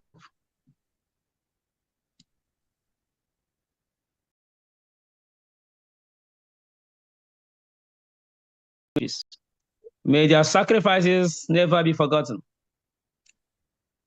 and may their legacy continue to inspire our march towards justice and fulfillment. Long live the spirit of our departed heroes. Long live our people, the Republic of Biafra. Long live the enduring hope for a better tomorrow. And God bless you all.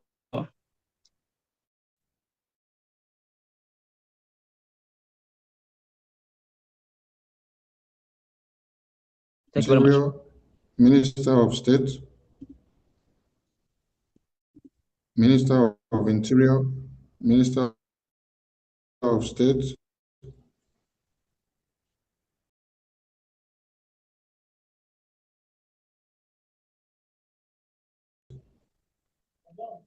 Okay, go ahead, sir. Okay, thank you so much. Good evening.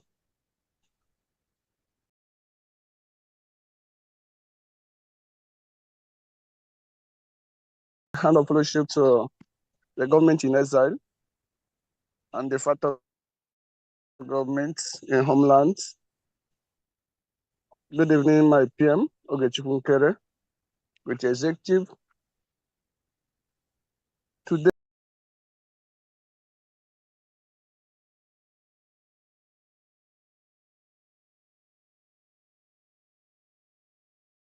is who died at Gwacha. Today we honor those who died at the Ebonyi State and also different areas in Biafra land. We honor them because they are the one that made a foundation for us, and that foundation that we stand today. And we are working hard to make sure that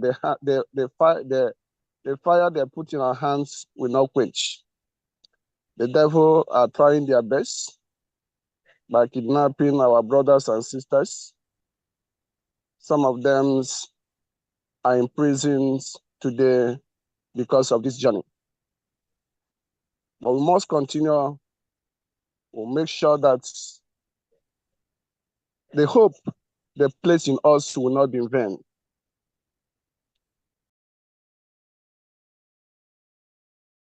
We must continue keeping the sacrifice that they have made because of the struggle not to be in vain.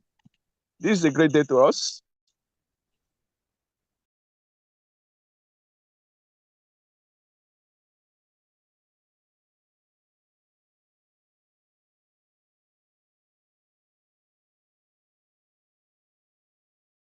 And we know that enemy to remember that thousands have died because of this struggle. To remember some have died or leave their job, or some their parents have lost their life because of this.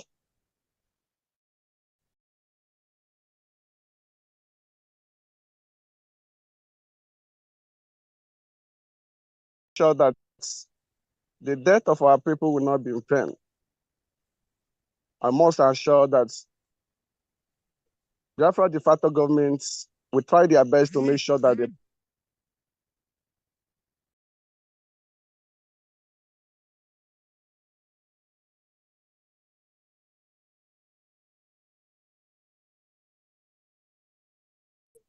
I want to thank everyone who honored today, from Owerri State to Iweraha State to Amambala State. We thank you for your videos and the rest of them that you did for burning the candle.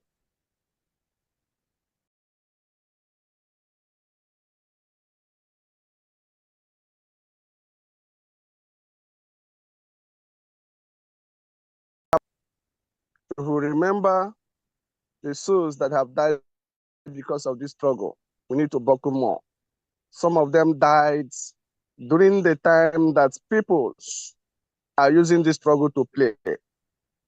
But I must ensure us that these times the government have been organized well.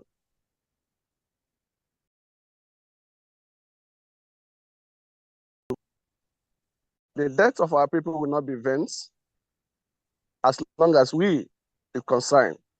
Let us come together and achieve this dream. God bless all of us. Thank you so much. Thank you so much, Honorable Minister. Do we have a COA in the house? COA, are you there? When you're available, let us know. Thank you so much. All right. And the microphone will come back to our speakers on the top show that we're on top of the list. Honorable Emilike, it's your turn. Welcome to this very event. And Biafran people are glad to have you on the mic because we want to know why our heroes declared Biafra, and the reasons why we must forge ahead to complete that mandate. Welcome on board. Thank you, Minister Akbarawa, and thank you to the media team. I also salute my Prime Minister, His Excellency, Honorable Nkere.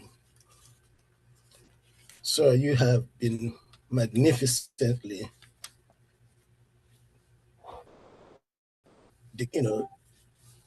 following the events that have been developing lately. And I'm sure that you would continue to follow it in the best way you know of. And we are glad, we are happy that you are doing this. I greet Biafrans. Good morning, afternoon, evening, depending on your time zone. And why our heroes declared Biafra, I'm going to make it brief. Our heroes declared Biafra because we were facing an existential threat. In other words, we are people marked to be deleted, to be wiped off the face of the earth. And how do you define these people? Because every people have a way of life, their tradition, their culture, their language.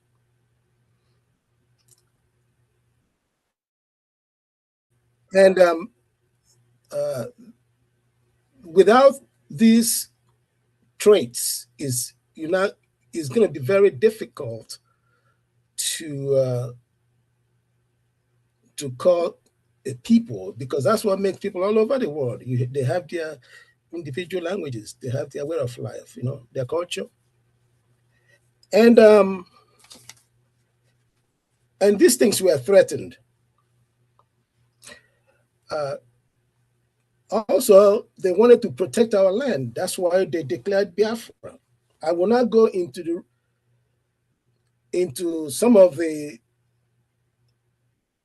incidences that happened to prove that our people were threatened. They already been addressed. But I'm just going to touch on them briefly. From 1945, according to our chairman of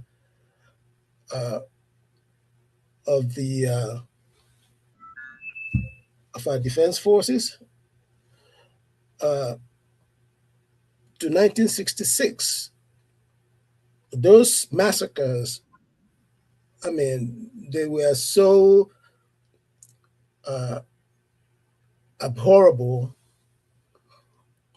that you don't have to be told that you are not wanted.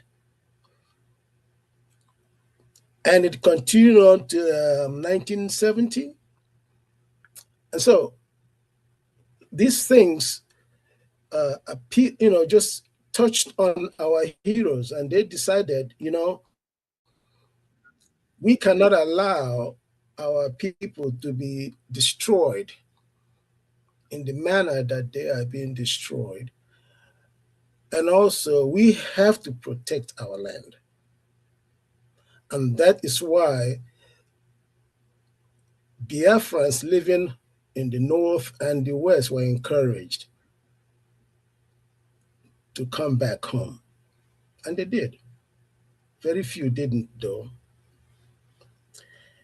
And do we have a responsibility to complete this declaration that they did in 1967? Yes, we do. We must complete the declaration and the recognition and the restoration. We must complete the process. You see, the threat is still there. It hasn't gone away.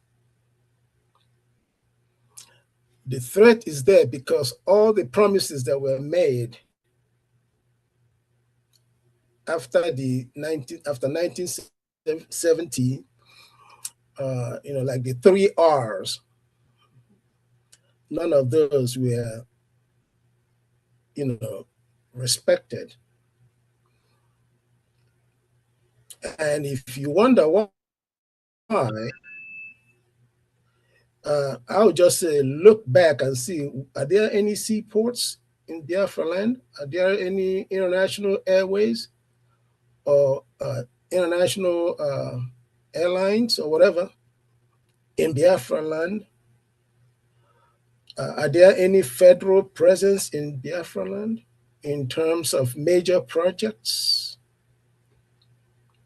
The only area where you find the federal government is when it comes to exploiting our resources. That is where you see them. And even in the process of that, we have no share whatsoever from those resources. We are excluded from something that comes from our land. It doesn't stop there. Now they make rules and policies that take over our land as grazing routes or routes. They destroy our farms. They claim they own the land. As a matter of fact, that is the claim, that the land belongs to them. And so, are we going to sit aside while this happens? No, I don't think so. Only a fool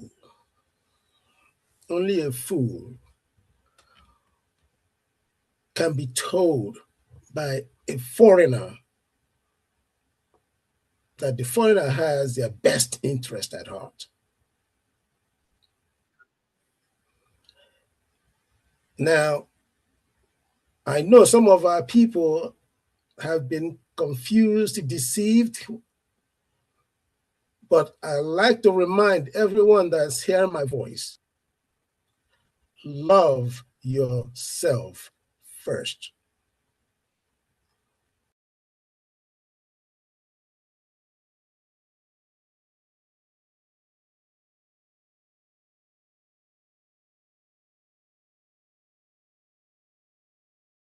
Tradition, you love your way of life, you love your land, because that is what made you who you are. So it's very simple.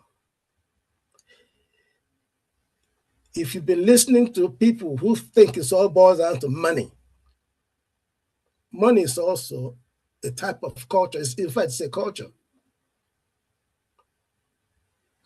And so if you can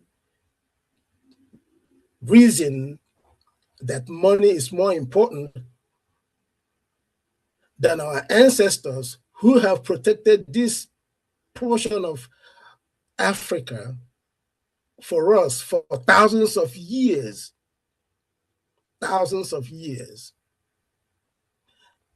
then you do not deserve to be one of us. So I ask you again,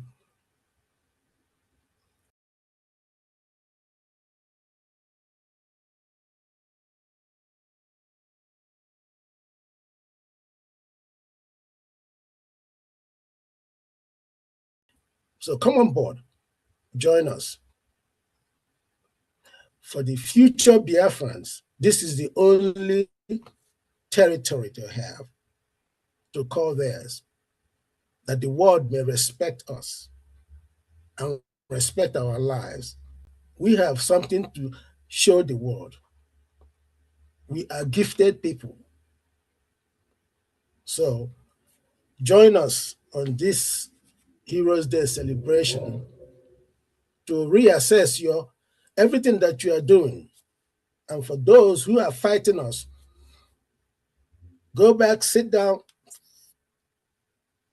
reassess everything and realize that there are many of us who will not let go. I thank you for listening to my voice. I yield my mic here. Thank you. Thank you so much, Honorable Emelike. Thank you for your sacrifices, your energy, your resources, and your life for Biafra and your money. I appreciate you so much. Thank you.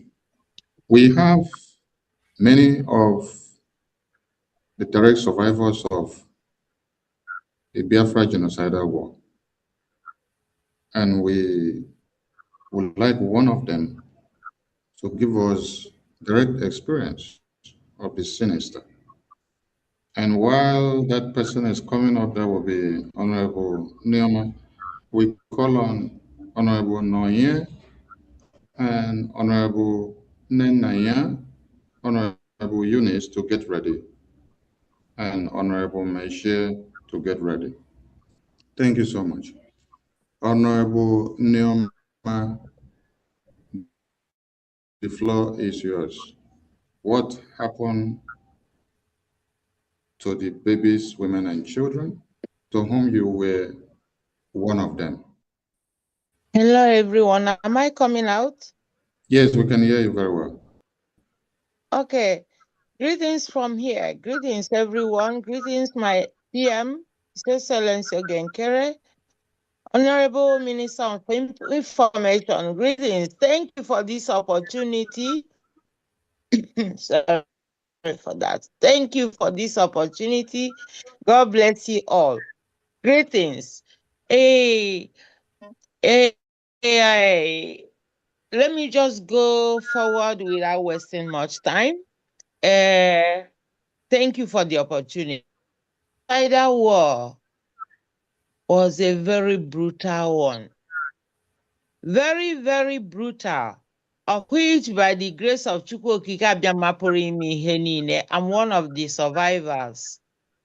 Yeah. And thank you, Minister of Information, for that video you showed again about my age mate. Before I go to that, many of you have watched those children that were crying of hunger. They were starved. You know, the most terrible thing you can do in this life is to starve an innocent child, a child that needed to eat, a child, you deprive him or her, his or her infancy, and he will cry brutally and die. I'm one of those 5 million children starved.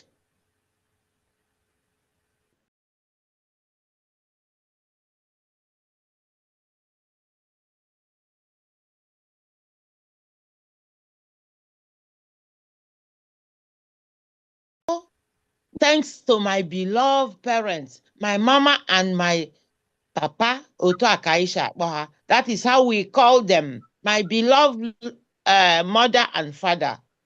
They did everything they could. I'm the 6th child, and I was born in that blessed day of 1967, just few weeks, and the war. You can't just imagine a brutal war. And the Biafrans were targeted for extermination, total extermination. I did not know anything, but I'm telling everyone what my parents told me because I was few weeks, less than a month, to cut it short. They planned to exterminate the whole Biafrans, but more than 5 million died. You can see them crying with their ribs counted, and the world is using those my age mates to do publicity, even to get some money for their own pockets. But forget about that. It's very, very painful. It pierces my heart that after God Almighty made it possible for me to be alive, among those children died of hunger, died of kwashoko. Even till now, our people is being killed. Our people, the remaining Biafrans, are still targeted for extermination. That is why we are here and we said no. We did not do anything. Those children died, did not do anything. And many Biafrans that died innocently, they did not do anything. That is why we are remembering them today. All of them that lost their life, including those children. I am 59 almost. Imagine our people has been suffering for this brutal.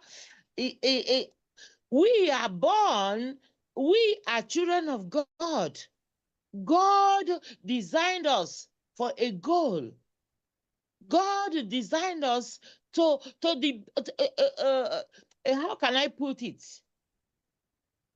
We are great children. We are great people of Chukwokika Abiyama Promihenina. Almighty God created us. Why should we be targeted for extermination? Because we are children of God, because we believe in God Almighty, God Chukwokika Abiyama Promihenina, because our people love their culture, love their food, love their heritage, because we are blessed. And we are talented because God Almighty endowed a lot of minerals in our own region. Would that be the reason for extermination of children of Elohim? Please, please, I want to cut everything short because I don't have long time. That brutal experience. I cannot, everything my mother and my daddy told me from childhood, and from that 67, they carried us and we run from one place to another. I cannot repeat how the bomb nearly cut off my head, and I survived by miracle. How I survived, I don't know. Only that Almighty God, want me to be alive today. That is why we cannot stop. To cut it short, Biafra war, you cannot explain it in 5 minutes. You cannot explain that brutal war in 10 minutes, not even in 1 hour.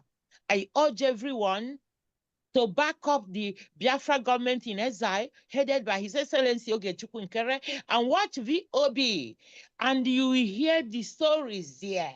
Thank you, everyone that have spoken so far. You people have spoken very well. But we must continue. We must continue because Biafra war is a reality. It happened. I am one of the people that's supposed not to be existing. But Almighty God said I have to be alive here, living in Europe, to continue. If you want to appease our ancestors, they are all slaughtered. Slaughtered unjustly. So when I'm praying, I'm saying they will not rest in peace. So even this morning, I prayed and invoked a lot of all their spirit to reincarnate.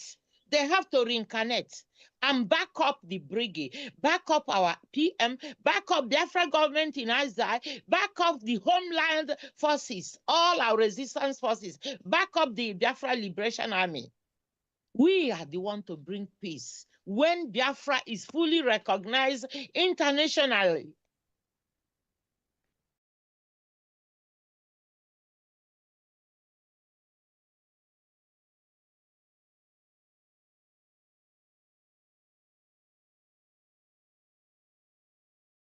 They will be at peace once. I'm not talking of, you know it all, you know them. They sacrifice their life. Therefore, I urge everyone to come together. We have to continue doing what we can.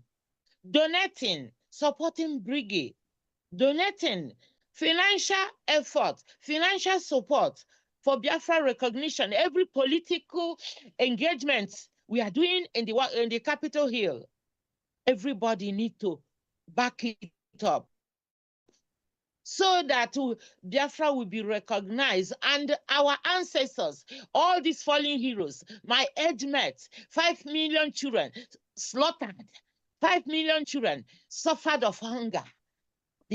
Every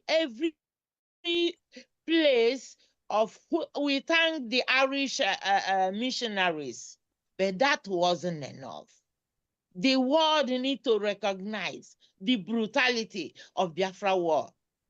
It was not a made-up story. There are survivors of this brutal war. The world need to say sorry to Biafrans and recognize Biafra urgently, so that myself as a mother will be at peace. Thank you. And I will be happy because we achieved Biafra in our time. Thank you all for this opportunity. All hail Biafra. We must continue, please. Thank you so much. We must continue. That will make our heroes to be happy and they will be at peace. Thank you. Thank you all. Thank you for this opportunity. Thank you. God bless us. Nyoma, thank you so much.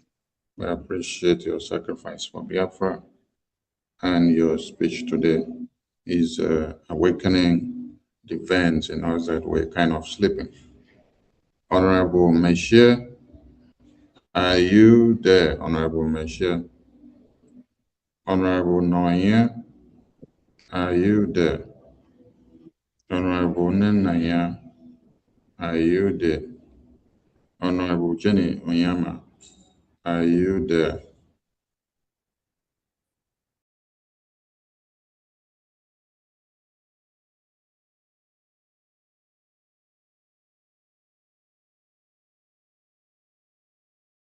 You there?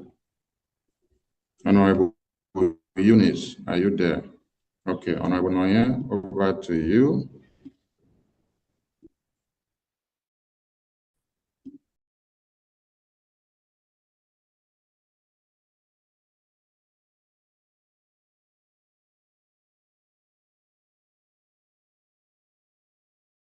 Biafra Memorial Heroes Day, and Biafran people will want to know what is happening today, if there has been any difference compared to what had happened before.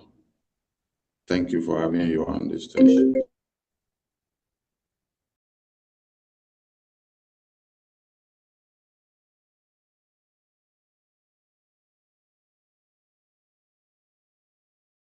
Use this opportunity to thank our past leaders, our heroes and our heroines for their sacrifices.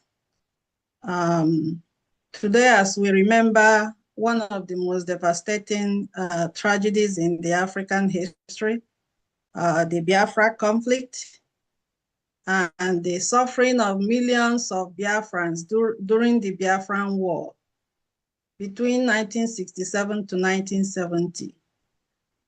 I would like to let the world know today that as we speak, hundreds of Biafrans are being killed.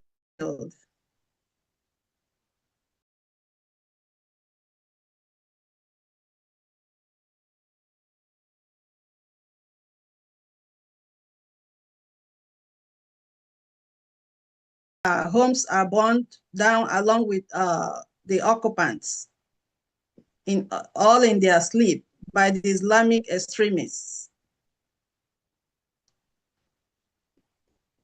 And Biafrans are also are faced with displacement, hunger, and death on an enormous scale. And so as we remember those who have died, we have to also recognize the value of Biafran life and understand the consequences of hatred.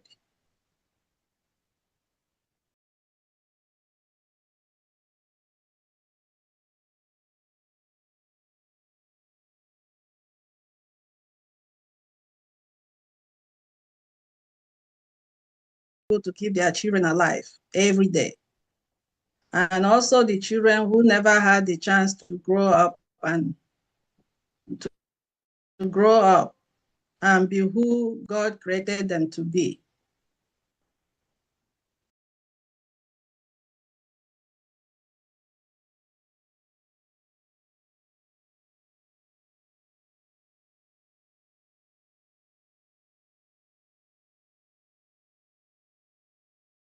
Asked is, why haven't anybody been apprehended?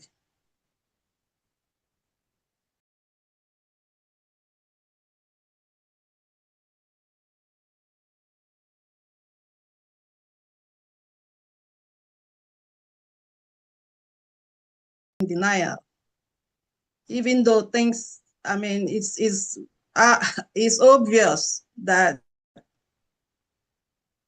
the Nigerian military are killing Biafrans every blessed day. And it did not start today. This has been ongoing for decades. So fact remains that we are not going to just sit back and keep watching what's going on in Biafra land. We have to fight. We must get our freedom. So Biafrans, let me close by saying that we must commit ourselves to protecting Biafran lives. And we must also defend freedom of religion. I thank all of you for being here. And Biafra we must get. We don't have any other choice. Thank you so much. Thank you so much. Thank you, Honorable Noye, for your speech. I appreciate your sacrifices for Biafra. Thank you so much. Honorable Nenaya, over to you. You can take the mic. You can unmute yourself. Thank you. Thank you, Honorable Minister of Information. Thank you.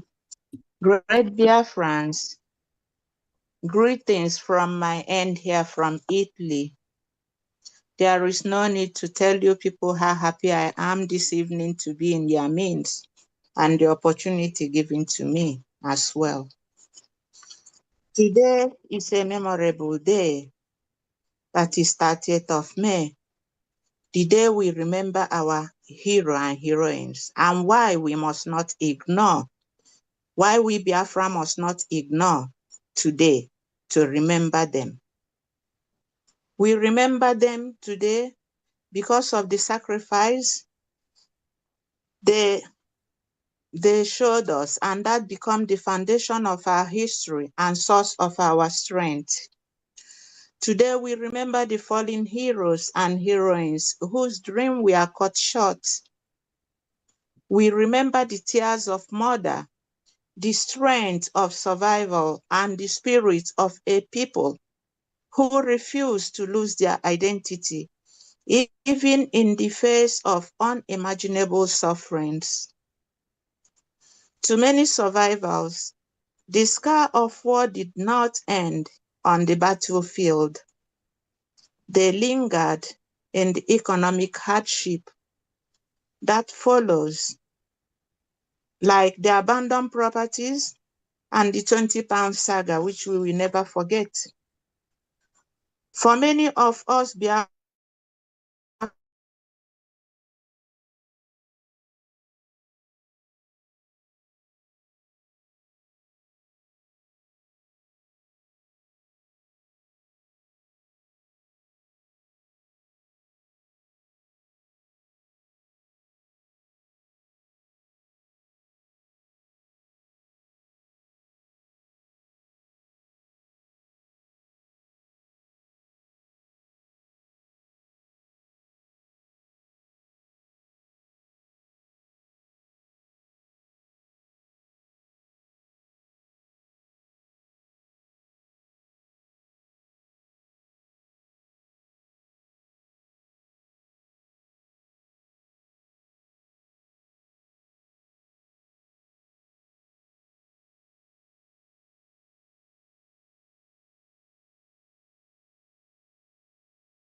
are presenting our Prime Minister, Mazi Nkere, our Information Minister, Mazi Sonia Barawa, and all the good cabinet members that are fighting assiduously to promote our cause.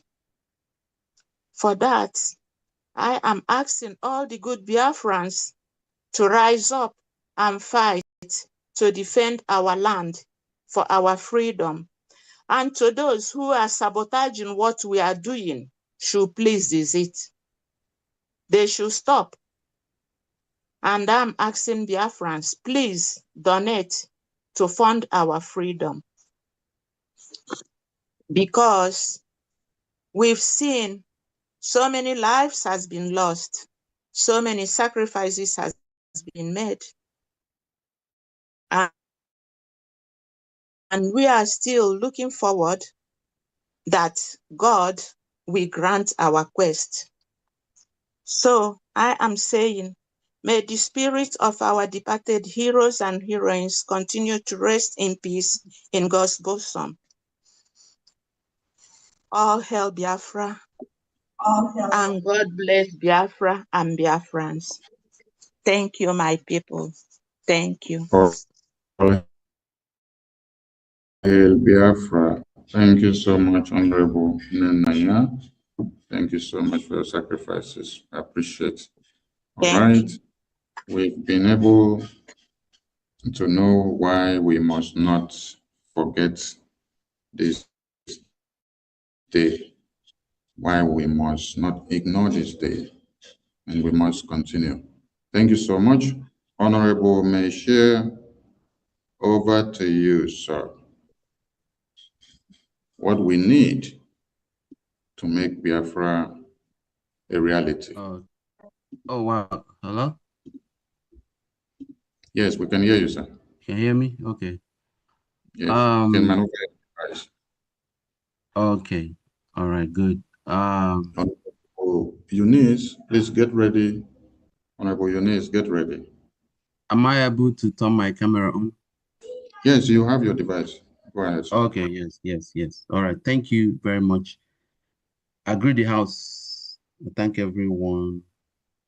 And I thank our PM, our information minister, our COS, all the cabinet members. And I'm just gonna make it quick because I know we are running out of time. So let me just begin by saying that General Philip Effiong was right.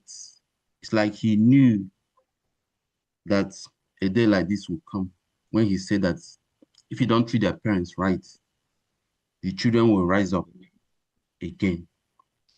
And we are those children that he talked about.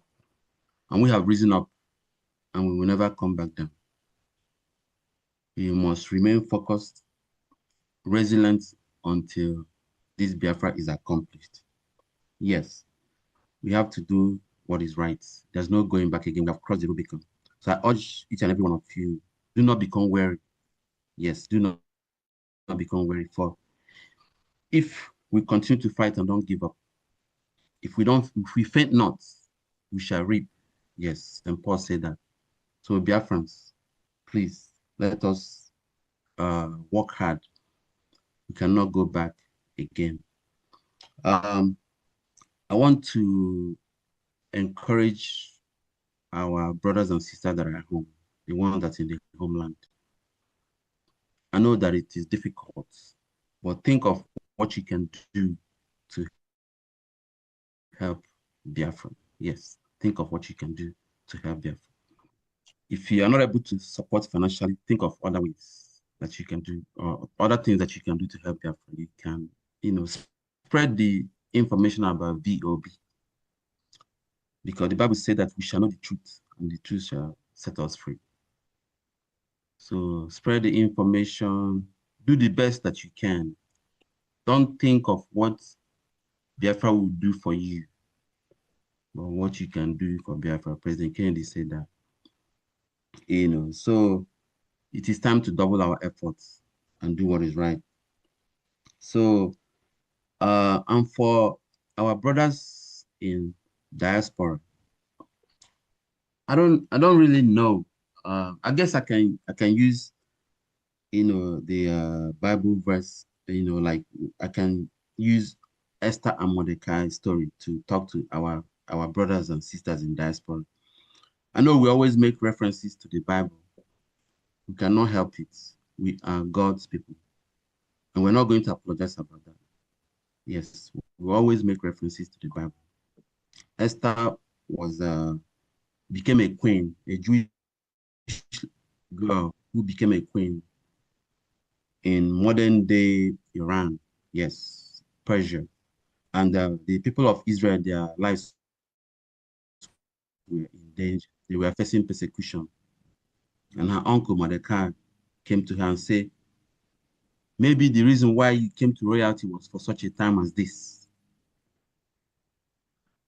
But, she kept dragging her feet and not wanting to help. And Mordecai told her that even if you don't help, salvation will come through another method. And I want to use that to speak to our people in diaspora, because some of them think that, oh, I came to the diaspora because, God likes me more than the people that he left in contraption. No, you are wrong. God has no favor. There's a reason why you are here. Maybe the reason why you came to the diaspora is to help to restore this holy land of God called Biafra. But you have ignored this call of God, this purpose of God, and you are pursuing vain things. I urge you to make a U-turn and do what is right and do the right thing. So, because just like Mordecai told Esther, you find yourself in the diaspora and you have abandoned the call of God and you're not doing anything, you're just waiting. All you do is create chaos. You have gone into a fault-finding mission. All you're doing is waiting to find faults, to complain about everything. Even if you don't help, Biafra will still come. Whether we eat or without you, Biafra will still come. But woe to you. Woe to you. If all these things happen when Biafra comes and you did not partake in this effort to restore this holy land of Biafra, you should go and weep for yourself. That's all I can tell you. You should go and weep for yourself. You don't understand. I mean, so many things are going to happen when Biafra comes. People will die. Hello? Yes, some people are wondering, what happened? I heard that Chukwuma is dead. What happened? What killed him? Oh, his blood pressure was high. No. There was nothing wrong with his blood pressure. The land of Biafra killed him because he didn't do what he's supposed to do. He made all that money in Germany, in America, in Spain. And he let other people do the work. Now he returned to reap where he did not sow. Believe me, a lot of things are going to happen. So it is time for you to make a U-turn. Support your government. Colonel Obosi said that, and our information minister carefully enumerated all this in one of his broadcasts. Support the government of God. Yes. And when he said it, he didn't even know that there will be a government. He didn't even know that there will be a government. He said, support the government of God. And that government is Biafra. So it's time to double our efforts, contribute the best way that you can. Go to Biafra Republic government.org. If you don't know how to spell government, go to Google or AI. It's just write government. It will explain to you. It will show you how to write government and make your donations. We also have other means you can support this government. You can go to GoFundMe. You can also give us a loan and you get back to your loan 100% interest. So please, this is the time to do what is right. I know that we have been complaining when during Onyendu's time, we kept saying nobody is hearing us. United Nations is not hearing us. International Criminal Court, nobody is hearing us. But now everybody is talking about Biafra. Everybody is talking about Christians, persecution in Nigeria. So why are you dragging your feet?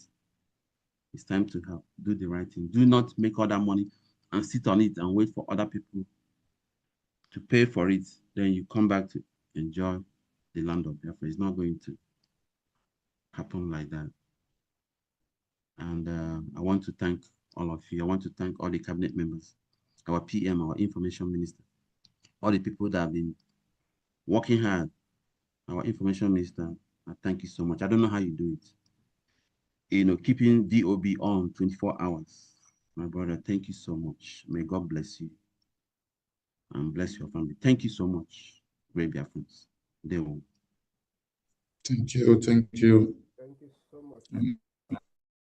Honorable Michelle, I appreciate you. You all make it rock. It is a teamwork, and if you all are not there, we cannot have the success that we record today. And thank you all for standing very strong and giving strength to our Prime Minister. The load has not been easy. With all of you, it gives him the courage and the strength that he has, people that understands what he is fighting for. I appreciate you all. Honorable Eunice, are you there? Honorable Kello, Honorable Chima, are you there? If you're there, please raise your hand so that you can take a turn on the talk show.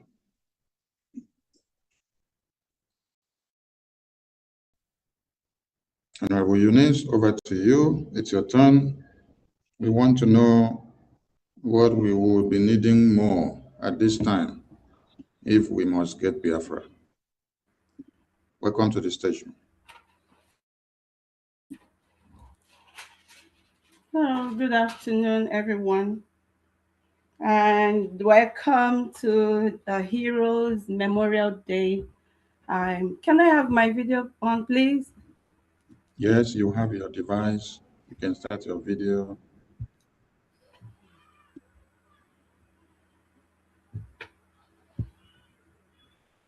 How do I remove this background? Yes, so we can see you very well.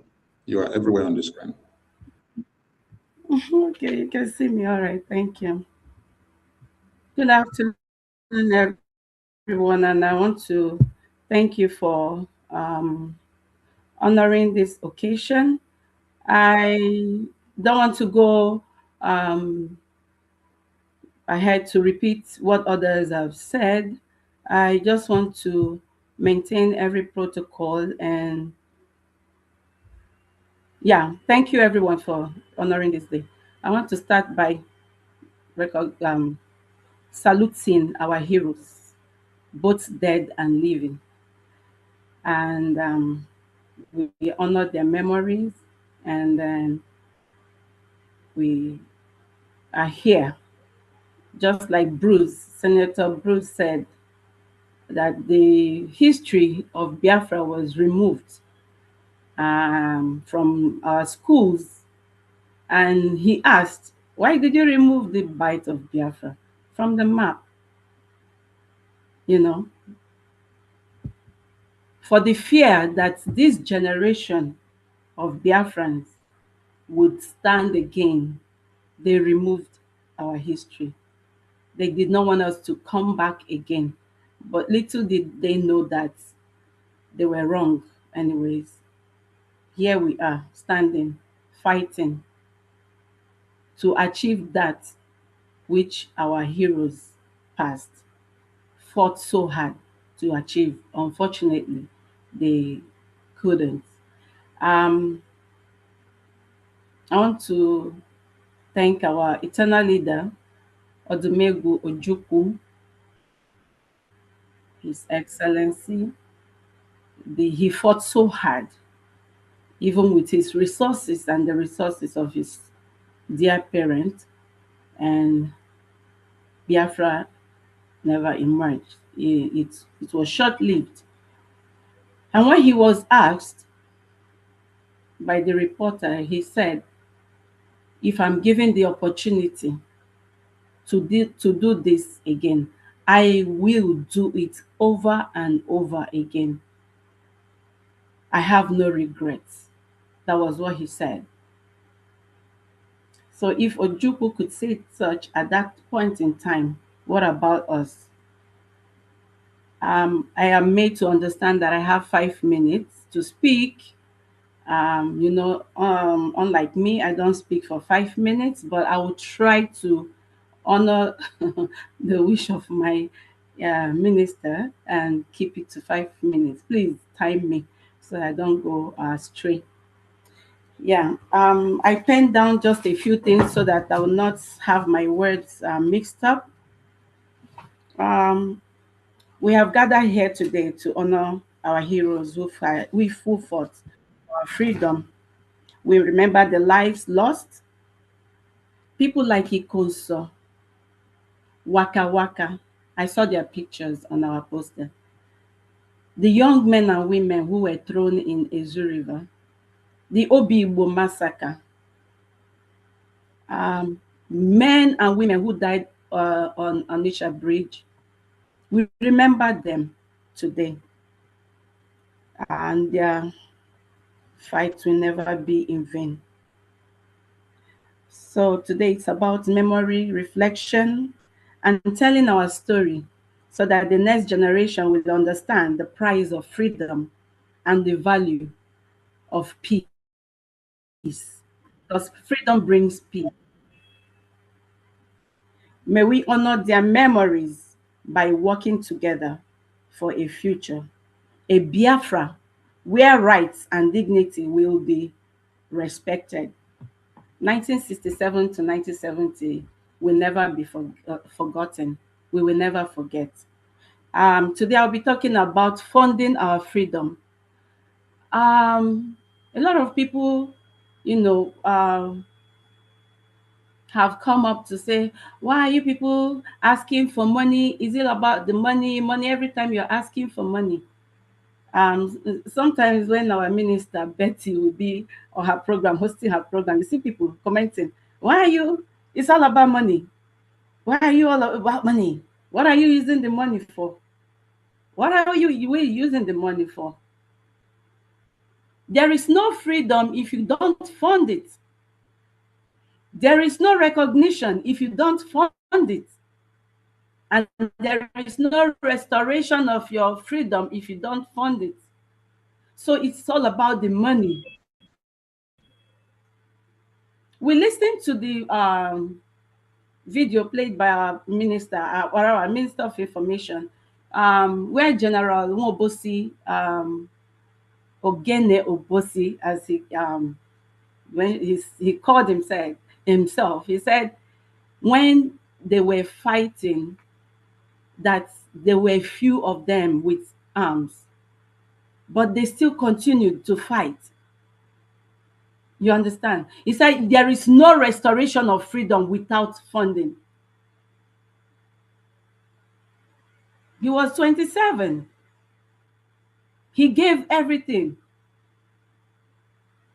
Even in his 80s, when he was granted that interview, he said the proceeds from his books, the sale of his books, will be channeled towards the freedom of Biafra.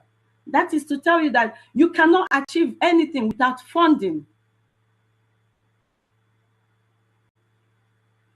As it stands today, Ukraine is still sourcing for funds, both military and ammunition. However, they are sourcing for funds. So you cannot come and tell us that, oh, you're asking too much, you're asking for too much, or you don't need this money. What are you using it for? We need your fund. Ojukwu gave all he had and still did not achieve Biafra. He fought with his money. You can imagine if he did give everything financially. What about now that the world has gone nuclear?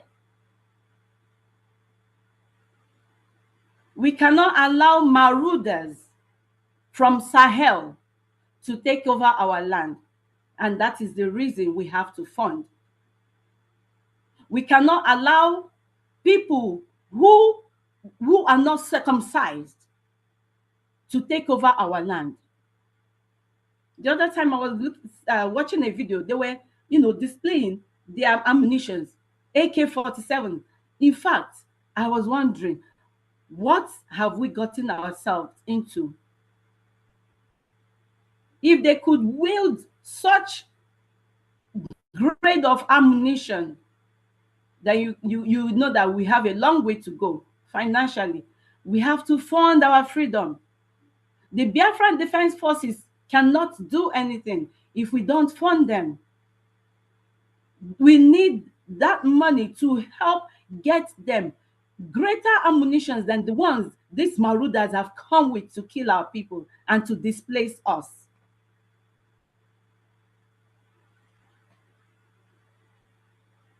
I want to mention our website. For those who don't know, you're listening to me. Maybe this is the first time you're coming across our channel. You're listening through YouTube or Twitter, X. Please visit our website. It is www.biafrarepublicgovernment.org. When you go on Google, type that, click on it, and it will bring you to a very beautiful page where you will see different flags, beautiful flags displayed with a picture of our honorable men and women who went to the Capitol Hill on a briefing to talk about Biafra. If you click on that site and you are not seeing these pictures, please run away from that site. It is the wrong site. But once you see these two pictures, the flags with a podium and a picture of our honorable men and women of Biafra Republic Government in exile, that is the right website. When you click on it, you go on your right side, you will see two bars, a sandwich, like a sandwich bar. Click on that, and it will take you down to our donation platform. When you click on that, you will see home engagements, BRGIE engagements, where you can read the news, our achievements. You see IOU. You can donate, giving us your IOU, and you will get a beautiful certificate for that. That will go a long way towards achieving our recognition. Then you come down a little bit further, you will see a black highlighted donate sign. Click on donate, and it will take you to the different segments of donation. Oh my God, I forgot my flag. Pardon me. I have my Biafran flag here. So when you click on that, you will see as low as $5, my dear people. $5, as low as that, up to $500. Don't tell me you cannot achieve $5 in a week, please. Those of you who are used to drinking coffee, you can sacrifice your cup of coffee. Those of you who are used to buying beers, bottles of beers every day, you can sacrifice $5. You can sacrifice your ejemma. That is how we call it, our ejemma. Even as low as 1,000 AJ. We have our COA solutions in the homeland who is ready to take your donations. My people, Ukraine is still sourcing for fund. Is even South Korea sourced for fund. So who are we not to source for your fund? Please, please. And one more thing, if you make a pledge and you do not redeem your pledge, it is as useless as making a pledge. Please try as much as possible when you make your pledge to redeem it. And there is blessing in redeeming your pledge. I know it's not easy, it's not easy, but this is a task that must be done. It is a task that must be done. General Wobosi went ahead to donate 10% of proceeds from his the sale of his book. And he said there's no recognition without funding. There is none. So please pardon me. There's this group of persons that gathered themselves a few days ago, and they were talking about how they have redeclared their nation. They are now a sovereign nation. They invited a white man to their platform, and they were trying to instigate, hate on this man. And this particular man, after these people must have, tried by all means to inflict the hate on him, tried to speak against the people who are doing the right thing. He told them, he said, there is no redeclaration if you don't have your recognition. Your redeclaration is as useless as whatever.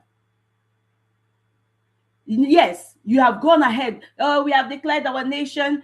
We declared on 29th of November 2024. Oh, we have our nation. We are a sovereign nation. What's a sovereign nation? How are you a sovereign nation? Where have you occupied as Biafran? Thank you. So, my people,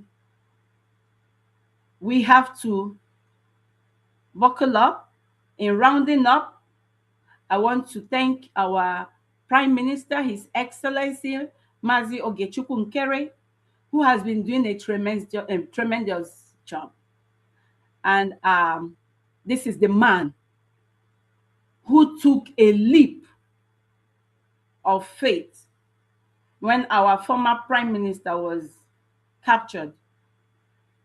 And he did the needful. And what is the needful? He continued from where our former Prime Minister stopped. And what is it? After redeclaration, you need your restoration. Your recognition, then your restoration. These are the 3 R's: redeclaration, recognition, restoration. This is exactly what Mazi Ogechukwu Nkere and the Biafra Republic government in exile is doing. You can't beat that. All the briefings in Capitol Hill, the lobbying, it is a step. They are steps towards our recognition. And you cannot do without recognition. The man who was invited by those people, disgruntled elements, he told them, he said, you need to get 1 or 2 countries to recognize you. This is what BRGI is doing. And your funds will go a long way towards achieving that, my people. Thank you for listening to me. And for those of you who are asking, oh, what is Ogechukwu Nkere carrying bags up and down to Capitol Hill to do? When is this recognition coming? When are we getting this recognition? My dear, Ojukwu was asked by the reporter, why is Ireland taking too long to recognize you? And he said, we cannot force these people. Governments, they take their time to watch, to see how they can step in. So Ogechukwu Nkere is going, and he is pursuing, and he's being tenacious, and he is being unwavering in his efforts, and we must support him. Thank you. And he will continue to carry that bag until our recognition is achieved. Thank you very much. I have a lot to say, but I yield my mic here. God bless you. Please don't forget www.biafrarepublicgovernment.org. Thank you so much. Please, as we are continuing the program with the talk show, visit the website of the Biafran government in exile and make your donations, because we are soon going into the fundraising, and we will be off the air when we switch over to fundraising. So, COA, we called you up before on your slot on the program. it's like you're available now. So go ahead. After you, the PM will take the stage because of the way time is going. So COA, over to you. All right. Thank you so much, Honorable Minister of Information, Media and Communication. Thank you, My Excellency, or should I say, His Excellency, Honorable Nkere, the Prime Minister of Biafra Republic Government in Exile. Thank you all officials of our government, both in exile and the homeland. Thank you, Biafra, those who may be listening right now, for the opportunity to join my voice in making this day memorable. Today is a great day indeed, the day that we remember our heroes and heroines, both past and present. We may even also remember the future, because when after Biafra is restored, we also have heroes and heroines who will be playing roles to preserve the freedom. For the heroes past, we appreciate them, we remember them for their efforts towards our freedom. For the heroes present, we appreciate them, we remember them.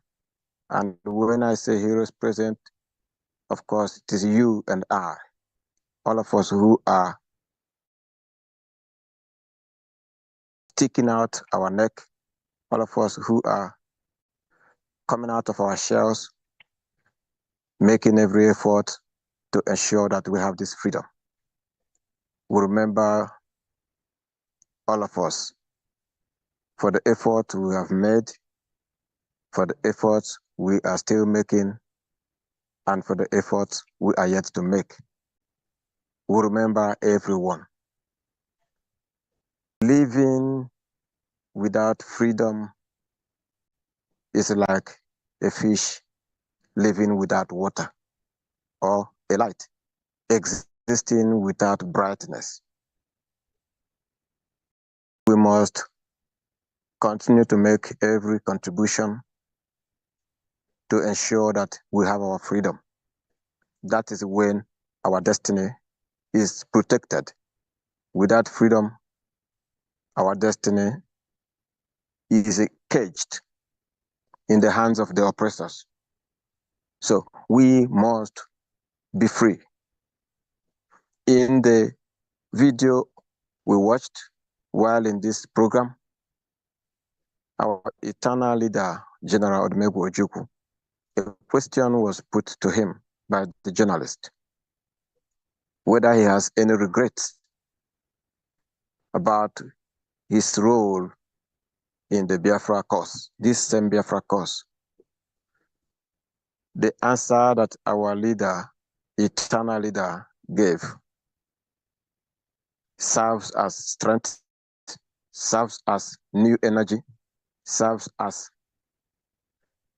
vision, serves as everything, clarity that we need to go all the way to restore this freedom. The answer is that if he gets or has 1,000 chance again, he will do what he did before. Today, he is no longer alive to have that chance, but we are alive. So we are proud to stand out for our freedom. I encourage every Biafran, wherever or whatever capacity you are serving, and if you are not making any effort already, I encourage you to join those who are making effort to see that we fulfill this dream. All of us together will love it in the end, because we will be free. That is when all Biafrans and friends of Biafrans, we really understand what freedom is all about. These our people who are being cowardly by press what we are doing. They love this freedom too. In Biafra will be a better place to come and play politics, to come and be free. Thank you so much. I will be very brief and not extensive today due to my current location. It is not encouraging for lengthy speech. Thank you, thank you, thank you.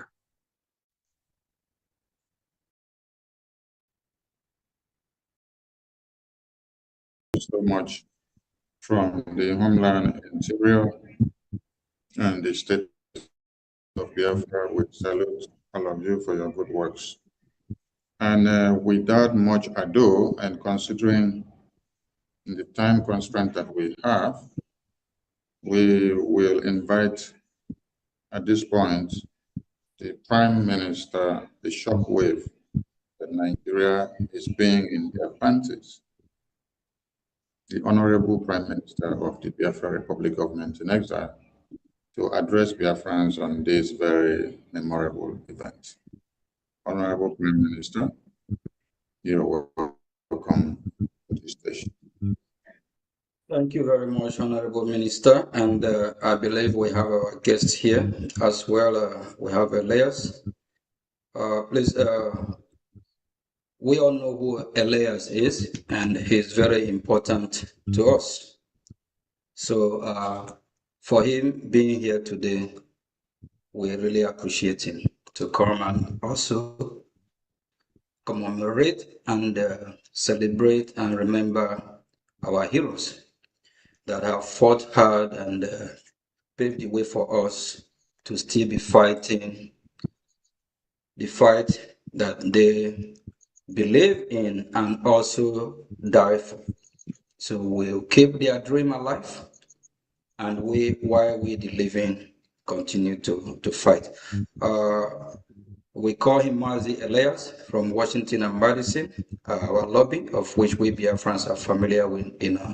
I call him my friend. We call him our friend, our brother, because he's doing the bidding, the work of Biafran people. Elias, please, you are welcome. If you're here, can you take the mic too? Please, thank you very much. Thank you, Prime Minister. It's an honor to be here.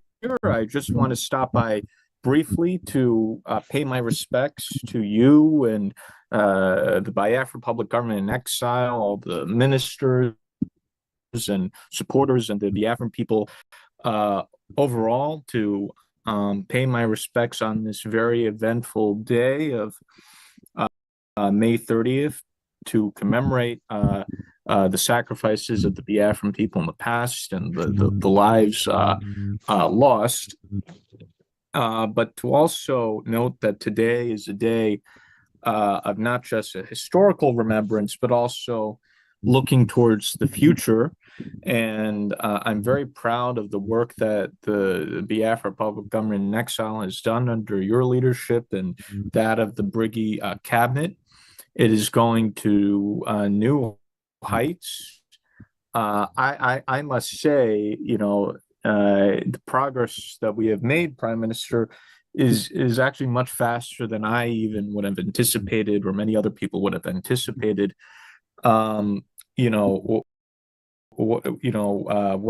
I could say to the Biafran people is, we're showing some of what we're doing publicly, which are in our public meetings, to carry along the Biafran people, but there are also a lot of private and highly sensitive initiatives that are ongoing with both the U.S. governments as well as other governments. The U.S. government's not the only a country that the Biafra government has relations with. The Biafra government also has relations with some other U.S. allied governments, which will not be named for the time being. But what I just want to indicate to Biafrans is the way either U.S. government or other governments work with groups like Brgie or similar groups is that the relationship is and the partnership is usually done in a much more secretive way than is a relationship with an official government. And the reason I want to clarify this is because sometimes our enthusiastic supporters put out, tweets saying, "Oh, when's the U.S. going to get involved? When is the U.S. going to support the Biafran forces?" The way that U.S. and other governments work with groups like the Biafrans is they won't put out a statement saying, "Oh, we're doing this." These things are done in a very secretive manner. Over time, they may become more public.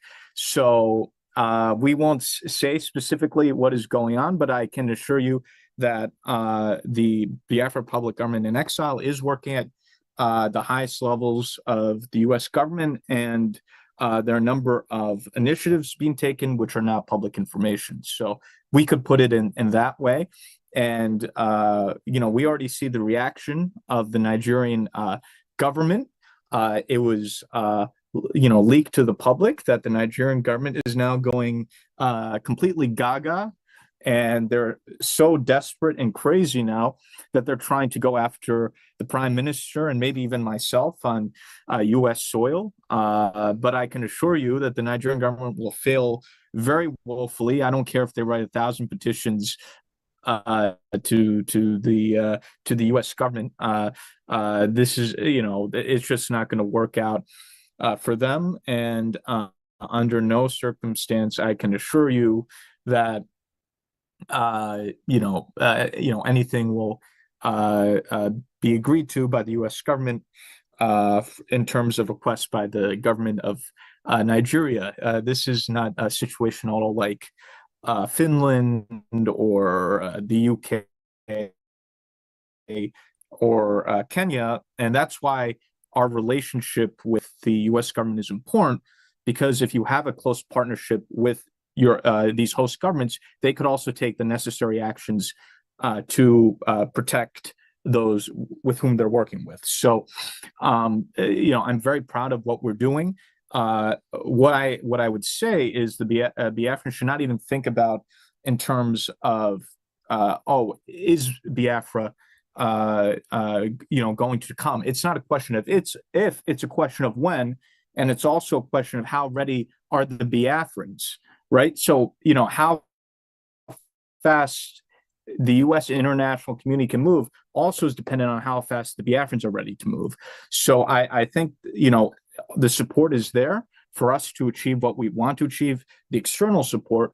I think what's needed also is for the Biafrans to take things to the next level, to move past all the nonsense in the past in terms of, the dramas, the chaoses, people running around, trying to create these small groups, all that nonsense. They need to move past all that and get very serious and prepare for establishing a new country. So, the support is there. Brgie has very good relationships, but the Biafrans themselves also have to demonstrate that they are ready for independence as well. So it's a question. Things are moving now towards getting Biafra ready for independence, and all of you have a very important role to play to make sure that we achieve what we need to achieve in a timely manner. I'm grateful for the support that all of you have given to the government, and also in serving in the government or supporting the government. So I'm very happy with what we're achieving. And again, you could tell who's serious, and Brigie's really the only player, because the Nigerian government is going after us. They're not going after all these random people. The Nigerian government is coming after us. So, both the U.S. government knows and the Nigerian government knows who's serious and who's in charge. and who's actually, pushing the envelope forward. So I think now's the time to get serious. All of you have a role to play in terms of, all the confused people who are running around, the people who don't know their left foot from the right foot, putting them all to one side, parking them somewhere else so we could go and achieve what we need to achieve. So I think that, the best thing that could happen now is we have a very solid group now in Brgie, in the current people who are involved. And I think now there's a very solid foundation.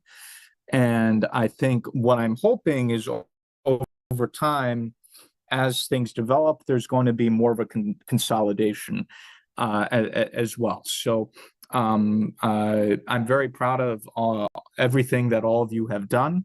What you need to do is to continue support Brgie, and know that there is a straight path to achieving what we want to achieve. So something that perhaps was more of an aspiration perhaps a couple of years ago, I think now is a reality. It's something that is very achievable. And I think it should be very encouraged.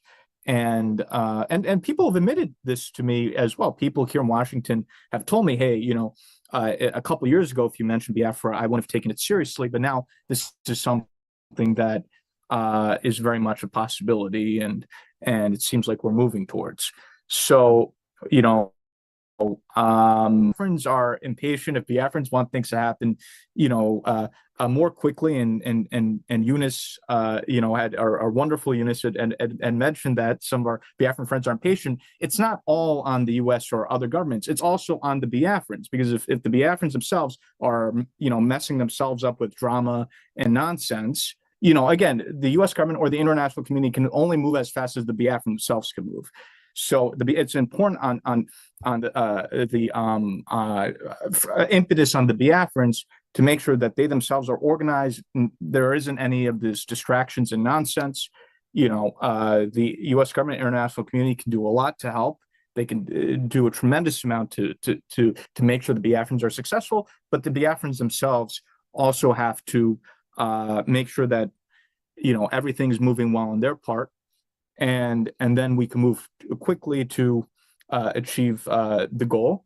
And the Prime Minister will address you now. And I know he's going to bring some even more positive news, I think, demonstrating the maturity of the movement and how things are developing. So I just want to say I'm proud of all of you, what you're achieving. The Prime Minister is working hard. We, talk every day, sometimes at midnight or 1 a.m. about urgent matters. And I think we're all very fortunate, Mr. Prime Minister, for your service and dedication